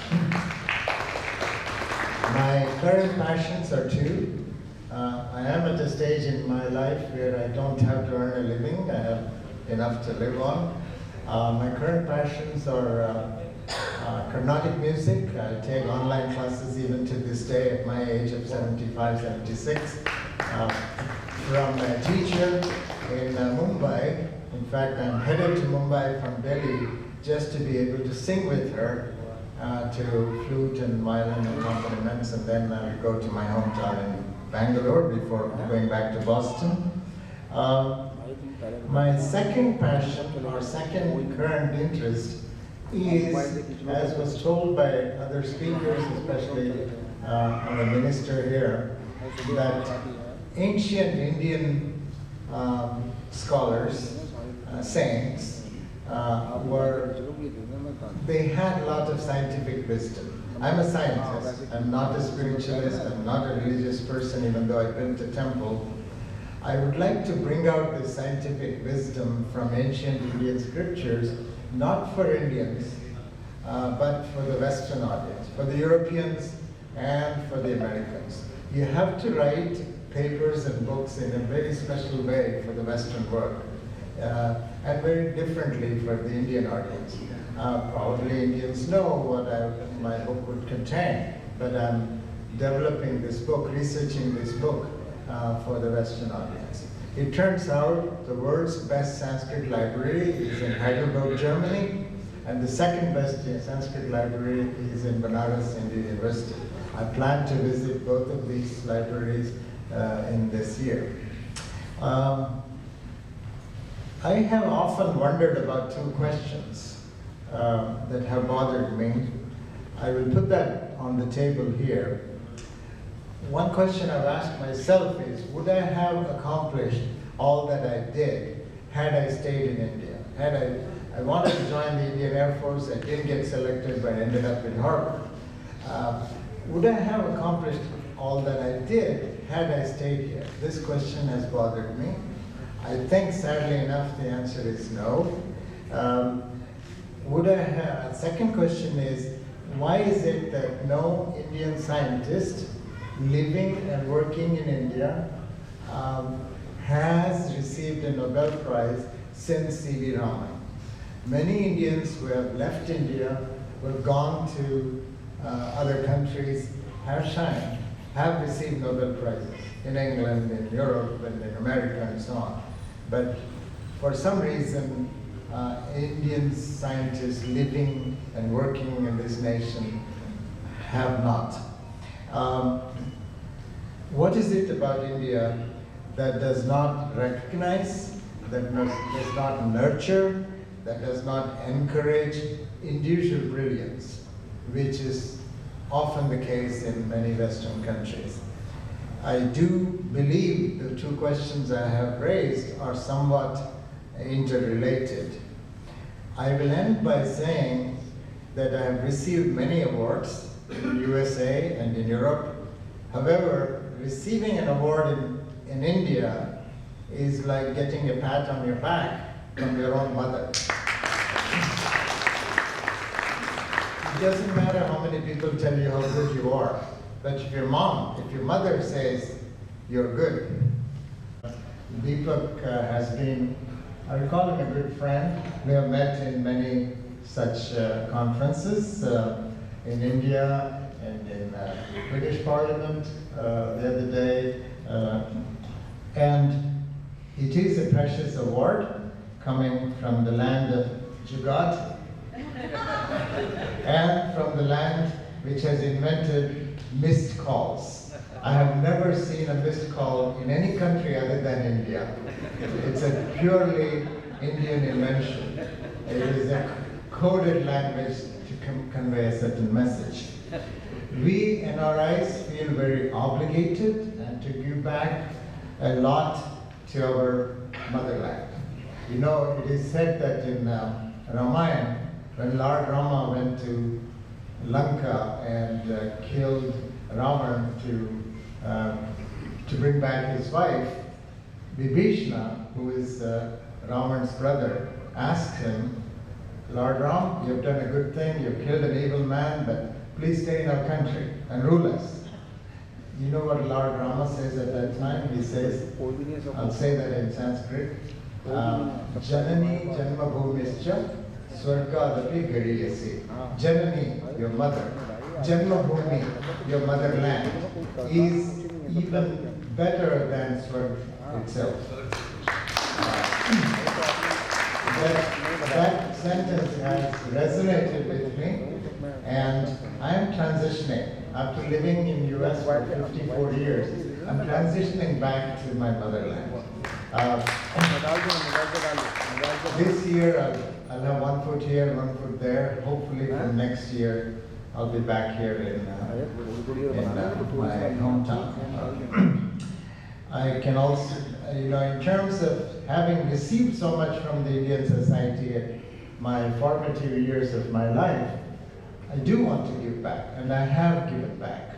I teach all over. I've been to all the IITs. They have invited me as a visiting professor here and there. I spent a few months in Indian space research, having worked for NASA in the United States.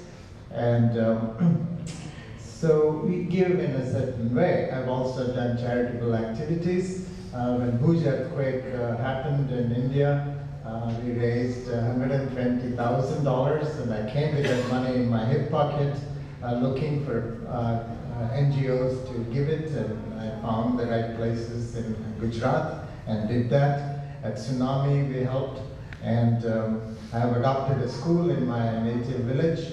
I gave them pretty much a blank check and said, anything you want. I have 55 children who will get educated over there. And India is a young nation, only 75 years of independence, one less than my age. It's a young country, but with an ancient civilization. And it is embracing economic globalization around the world. But distinguished guests and members of the audience. Now, it is just a matter of great pride for me when I take this next name. He has accomplished so much, and it's all right. Padma Shri Dr. Vijay Kumar Shah was awarded with the coveted Padma Shri Award by the President of India in 1992. He's also a recipient of 34 doctorates, 50 fellowships, and 615 prestigious awards. Can I have you at the podium, sir? मैं हरभजन सिंह सरदार हरभजन सिंह को स्मरण कर उनको अभिवादन करता हूँ। दीपक जी, गुरविंदर सिंह जी और मेरी भाभी सबको नमन करता हूँ। मुझे पद्मश्री 92 में मिली। पद्मश्री के बाद में मेरा जो पहला सत्कार हुआ वो मुझे हिंद रत्न दिया, और उसके बाद में मुझे काफ़ी मेरा पुराना अभी उन्होंने जो ये किया है, I am recipient of 1000 awards, 72 doctorates and 50 fellowships. That is our department. So I am coming from the family of a freedom fighter. 100 years back, my grandfather, he worked with Mahatma Gandhi. Mahatma Gandhi, I visited my home in 1920, and same tradition it is in my genes to do the social work. My elder brother is a freedom fighter. My father, mother, all are freedom fighters. My sister, she worked with Vinova Bhave. My younger brother is a Padma Shri. I am now, just 2 days back, I completed my 83 years of age. I am a cancer survivor. 33 years back I had been operated for cancer. और doctor ने बोला अभी राम नाम बोलो। मेरे doctor लोगों ने मुझे काफ़ी मेहनत दी और उसके बाद में मैं अच्छा हो गया। Right from 1963, when I was a student in the medical college, I joined the NCC and I was become a cadet captain. Or that time I visited one school in a medical social care. I saw the people need a health education. And right from 1966, I am working for the health education. I am by profession, I am a dental surgeon. But I work for health, environment, literacy, so many other things. And I tell you, I think N means knowledge. I am coming for the get the knowledge from all you people. I was very bad venture. I was not good in studying, but because of I got a very good gurus. Those that inspired me to do good. Right from Pandit Jawaharlal Nehru, Bhave, they have inspired me. And all religious leaders, they have given me, just recently, one of the Hindu guru, he has given me this thing, mala. So I am blessed by this thing. I am thinking that in the village, I am coming from a very small place, but because of a good samskar, I studied in an ashram school, old Gurukul system. So I'm very happy. But in the education system, I'm seeing there are 3 stages. Pehle jata Chaturvarna tha na, Brahmin tha, different way. Now there are 3 tier system.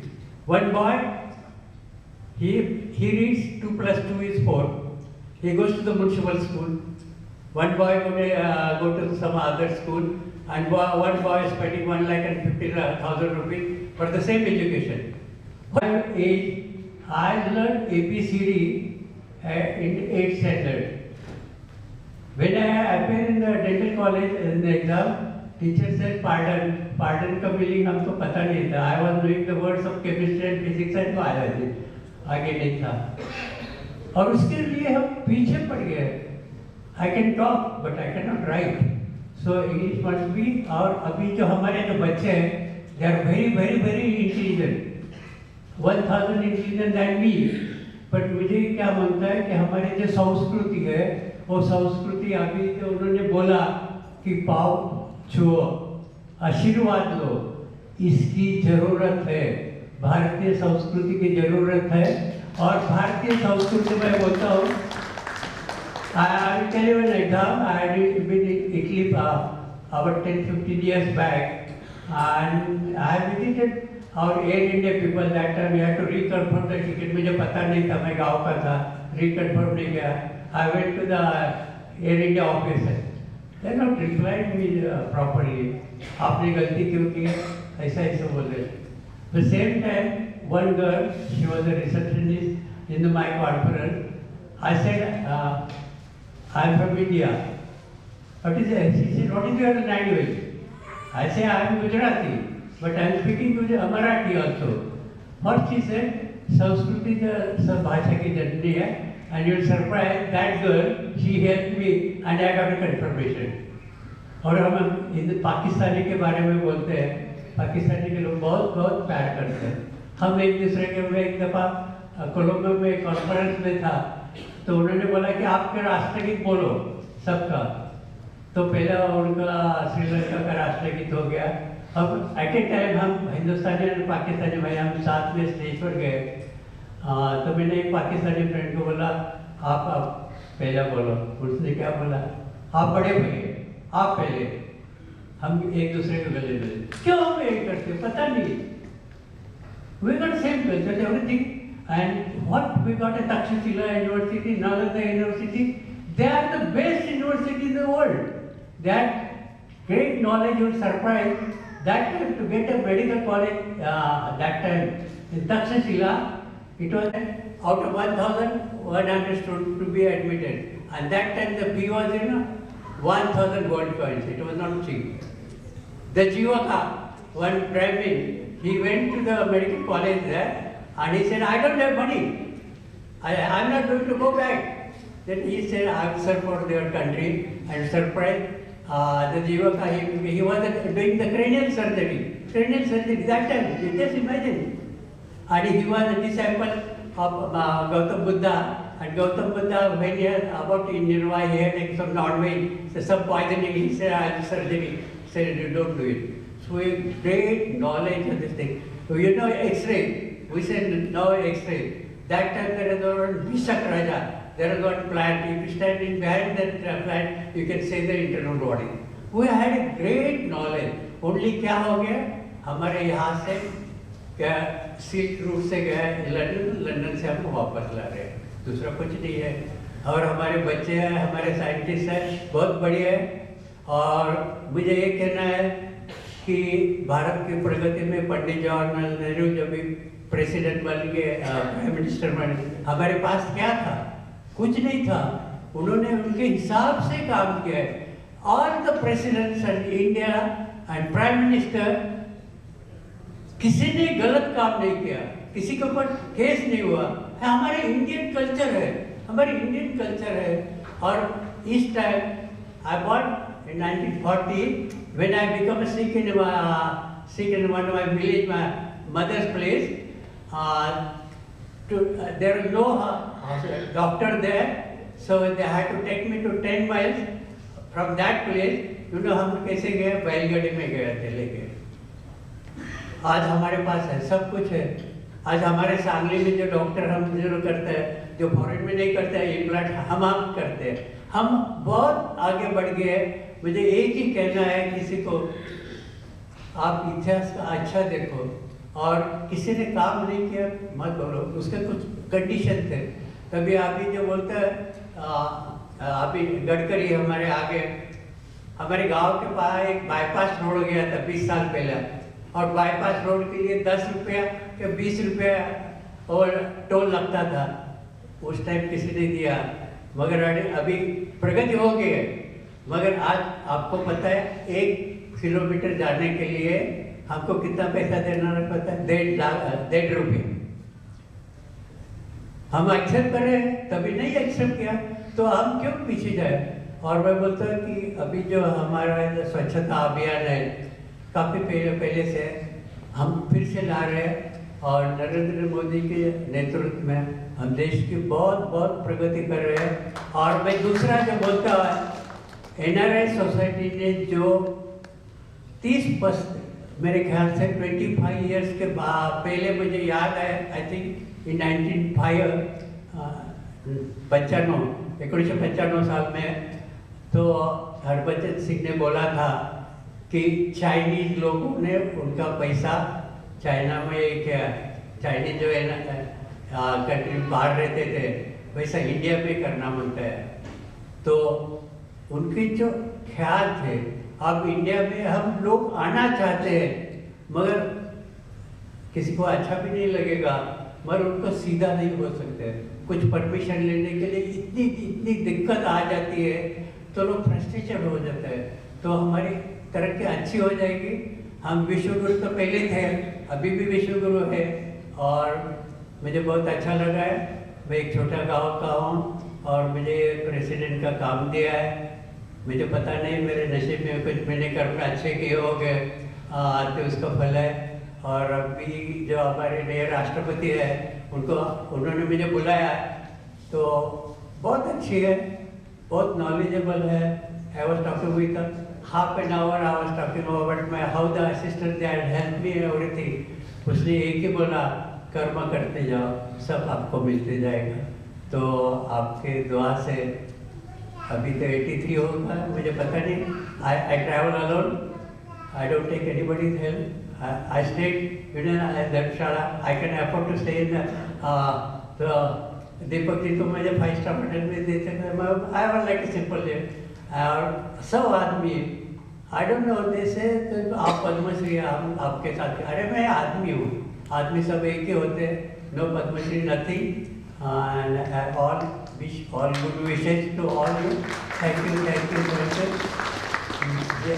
Bharat मेरा महान, भारत मेरा महान, ये हमारा वृद्ध वाक्य है हरभजन सिंह का। जय हिंद। बहुत लोग पद्मश्री लेने के लिए कुछ देते भी हैं, लेते हैं उसके बाद उसको एज ए टैग यूज करते रहते हैं। आज की तारीख में हर जगह पद्मश्री अवार्डी, पद्मश्री अवार्डी, पद्मश्री। मैं एक बात करूं, जब भी मुझे पद्म नहीं ये देखो, शंकरराव चौहान के घर में डिनर पार्टी थी, हम फिर नरसिंहराव शंकरराव चौहान सब बैठे थे, मनमोहन सिंह जी भी बैठे थे। तो मैंने एक ही बोला, नरसिंहराव बोला कि मैं काम करता हूँ, मुझे पता है विजय तो किसी के पास से पैसा नहीं करता है और खुद करता है, और वो क्रेडिट देता है वसंत दादा को, किसी को क्रेडिट देता है। तो मैंने बोला कि ये जो मेरा जो अचीवमेंट है, it is not my achievement. I will tell you the story. I had a class 4 servant in my medical college, और उसने एक दिन मुझे बोला कि I used to go for health education के लिए, कुछ 500 बच्चे के लिए, 200 1000 बच्चे के लिए। तो उन्होंने, डॉक्टर साहब हम ऐसा क्यों नहीं करते, हम विल हैव सम एग्जीबिशन, और जहाँ मेला होता है, कुंभ मेला जैसा, उर्स बोलता है कि वहाँ हम जाएंगे। उसकी आइडिया मैंने ली, उसकी आइडिया ली, and I got a very good history, medical history of 6000 years, हमारे देश की कैसी प्रगति होगी, उसका मैंने एग्जीबिशन किया। और सांगली में एक दफ़ा एक एजुकेशन साइंस का एग्जीबिशन था, तो मैंने बोला कि ये देखेगा, तो मैंने वहाँ पेपर में अच्छी publicity the. You will surprise 90,000 student ने विजिट किया। तो मैंने खुद बोला कि ये आइडिया है मेरे क्लास सर्वर की, मेरी नहीं है। Thank you.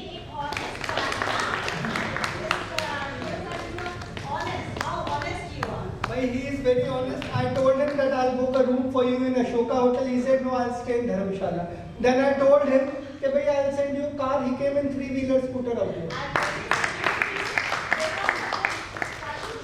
I'm tired to see that every time I'm Padmashri awardee, I'm Padmashri awardee, I'm Padmashri. We all celebrate this. All right.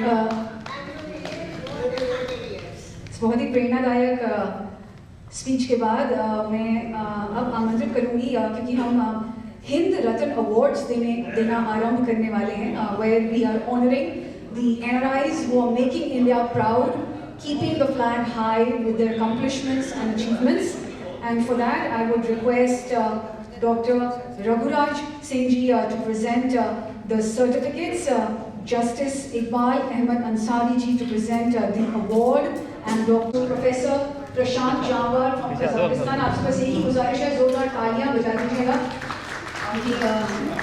आज अगर ये लोग यहाँ पर हैं तो अपनी मेहनत, कड़ी मेहनत की वजह से।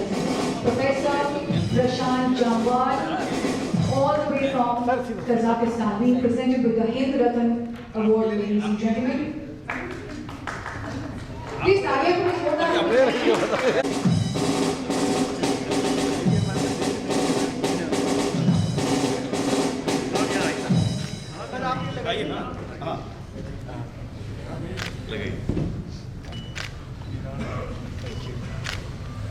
The Hind Ratan Award being presented to Professor Prashant Jamwal. Yes, sir, sir, second, sir, please, yes. The sir, badge, yes. the certificate, and the award. I'd now like to call Chairdeep Singh Johar ji from Canada.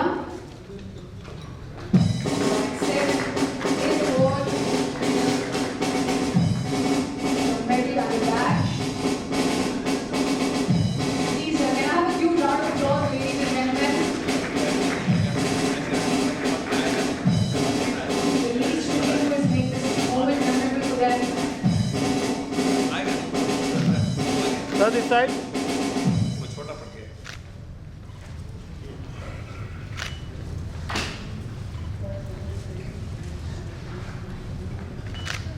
Yes, sir, this side, please, yes.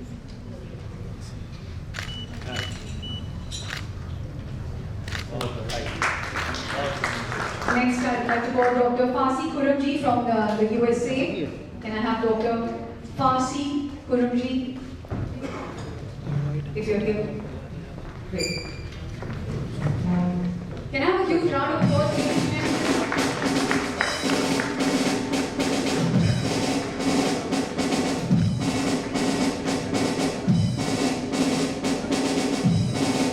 These are the NRIs who have done some extremely great work and have made our country proud today.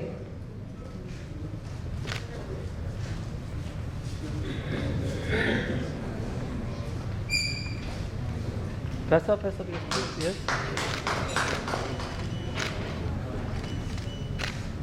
मुझे सिर्फ एक ताली सुनाई दे रही है। Thank you. Next I'd like to call Dr. Ankit Agarwal, again from the US. Dr. Ankit Agarwal ji, जोरदार तालियां हो जाएं please for his achievements and accomplishments.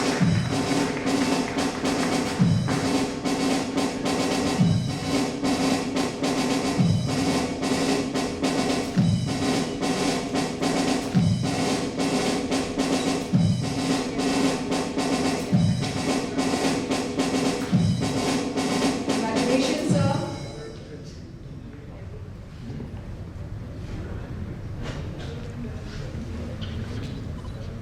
Yes.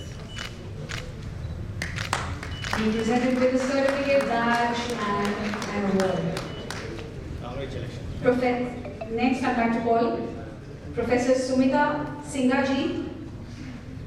I think she's not here, so the family members are. All right.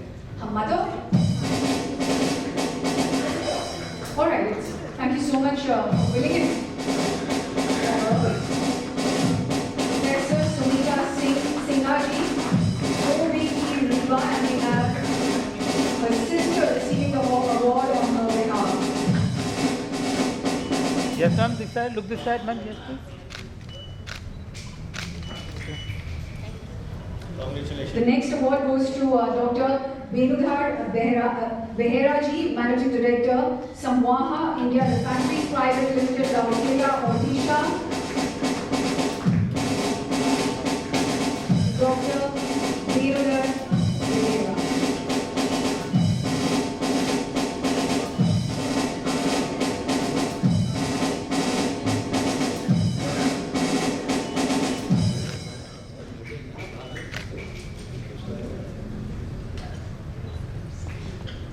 एक बार जोरदार तालियां बरकत हो जाएं please. Congratulations, sir. Sir, this side, please.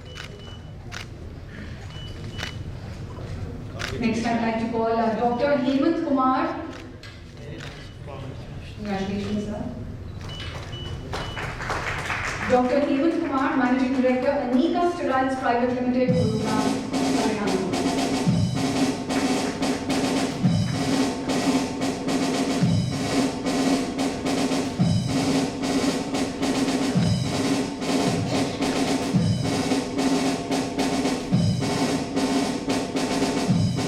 Hemant ji, this side, please. Hemant ji. Yes. जोरदार तालियां हो जाएं please. Congratulations, sir. Dr. Deepa Sunil Vanjan ji, MD Medicine, ACME, DLGFM, a COVID warrior, Professor of Medicine, Rajiv Gandhi Medical College and Chhatrapati Shivaji Maharaj Hospital. जोरदार तालियां हो जाएं। Dr. Deepa Sunil Vanjan.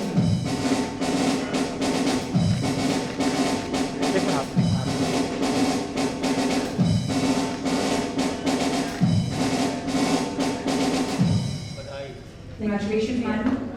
The next award goes to Dr. Anil Malake ji. Can I have you? Please, can I have a huge round of applause for Dr. Anil Malake ji for his achievements and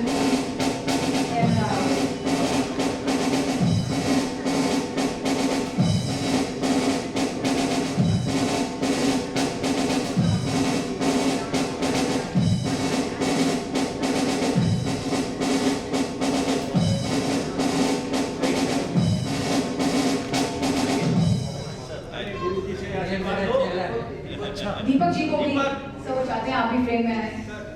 अरे आप भाई please गुरु जी का चेहरा। Congratulations, sir. Congratulations. I now like to call Dr. Mukta Bansal, all the way from Singapore. A huge round of applause for Dr. Mukta Bansal for her achievements. मुझे तालियां सुनाइए।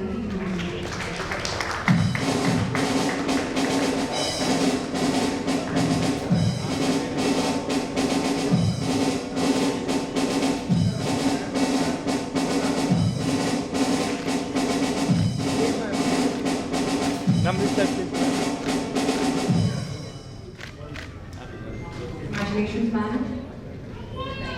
The next award goes to Dr.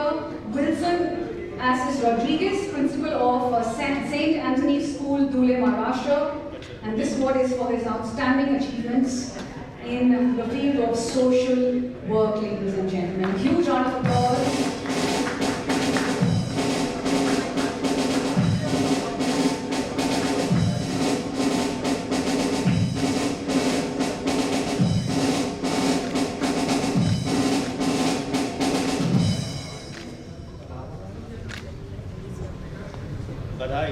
We would, congratulations, sir. We will now be presenting the Navratan Awards. I would like to call Dr. Ketan Kulkarni ji to accept his award. He's come all the way from Canada, ladies and gentlemen, and can we have a huge round of applause to make this moment very special for him.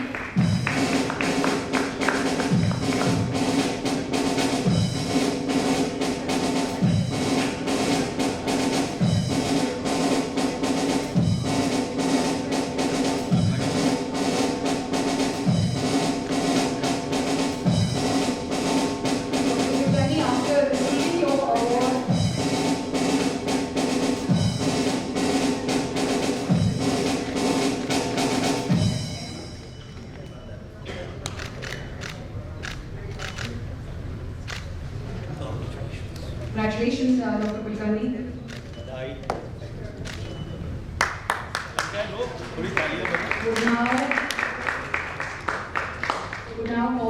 Would like to call Dr. Kaushik Chattopadhyay ji, all the way from the UK. A huge round of applause for Dr. Kaushik Chattopadhyay ji.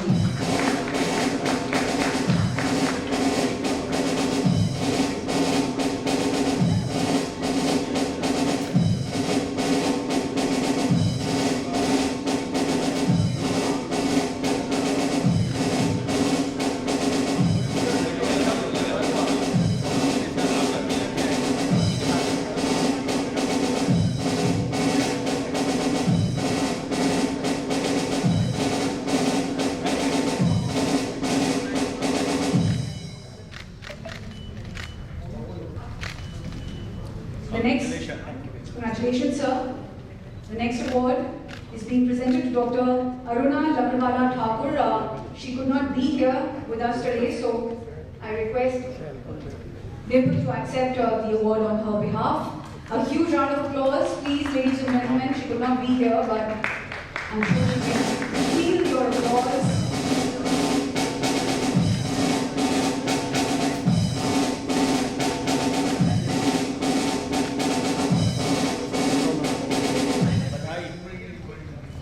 Professor Gautam Sethi ji. Professor Gautam Sethi ji, can I request you to please receive? All right. Ruchi will receive Professor Sethi's award, certificate and badge on his behalf. But can we have all of you for a huge round of applause? We can have together for a huge round of applause. Professor Gautam Sethi.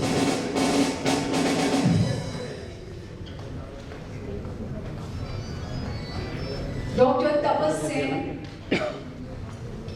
Can I have a huge round of applause for Dr. Tapas Sen from the University of Central Lancashire, United Kingdom. Dr. Tapas Sen.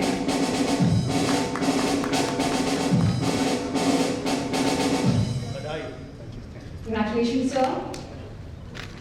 Dr. Asha Chand from all the way from Australia, Dr. Asha Chand, lady in green. Congratulations.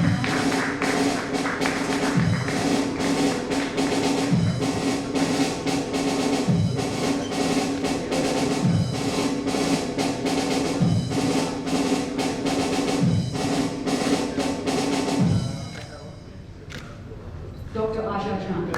Yes, ma'am, this side, Asha ji, yes. Please जोरदार तालियां बजा लीजिएगा। Music बंद होता है तो तालियों की गड़गड़ाहट सुनाई पड़ेगी। All right, ladies and gentlemen, Professor Indu Singh, and I would request Mr. Sood to kindly accept the award on her behalf. She could not be here with us today. Professor Indu Singh.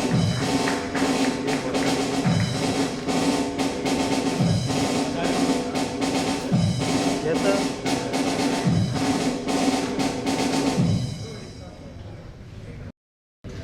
We now present the NRI of the year.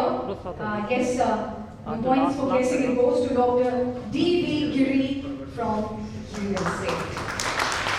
The NRI of the year.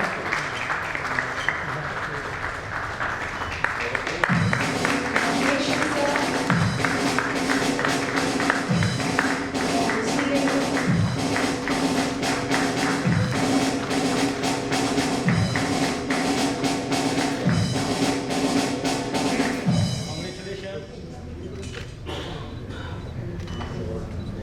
All right. Second time. तो sir इस साल भी अब NRI of the year है ना, हर साल NRI of the year मिलता है। So a very special moment for Dr. D.V. Giri. I have received this award before, so this is the second. क्या बात है, जोरदार तालियां हो जाएं। You would like to know the secret? All right, and we are very happy to appoint Dr. Every year you will keep on getting NRI. Absolutely.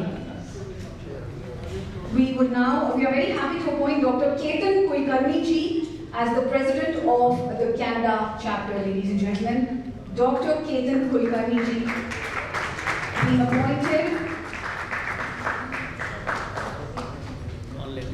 as the president of Canada chapter, sir. I would request.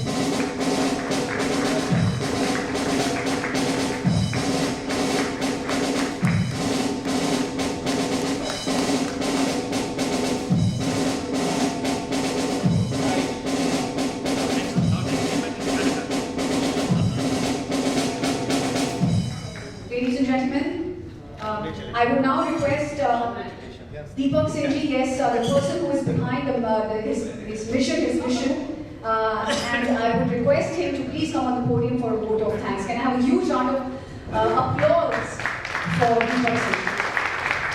For dinner, I would thank you so much, Sir Raghuraj ji, for coming and gracing this occasion. We are really grateful to you. He is a gem of a person, and every time we call him, and he's always there. I want to announce that what he was saying when I was sitting with him, he said that next NRI conference, please do it in Uttar Pradesh so that I can see the things myself and do things in a better way. And thank you to Justice Ansari. He is a chairperson of the Human Rights Commission and taking out such a valuable time. Thank you, Dr. Padam Shri Vijay Kumar Shah, for being a source of inspiration. Thank you, Shakil ul Zaman Ansari sir, being my elder brother and mentoring us time to time. Gurinder Singh ji, Member Press Council of India, and my guide and my mentor, Sharma ji, who is the source of inspiration and guide. And thank you very much, sir. And Sir Maharaj ji's blessings are always with us. Now I would like you all to have dinner with us. First take a group photograph and then have a dinner with us. Thank you.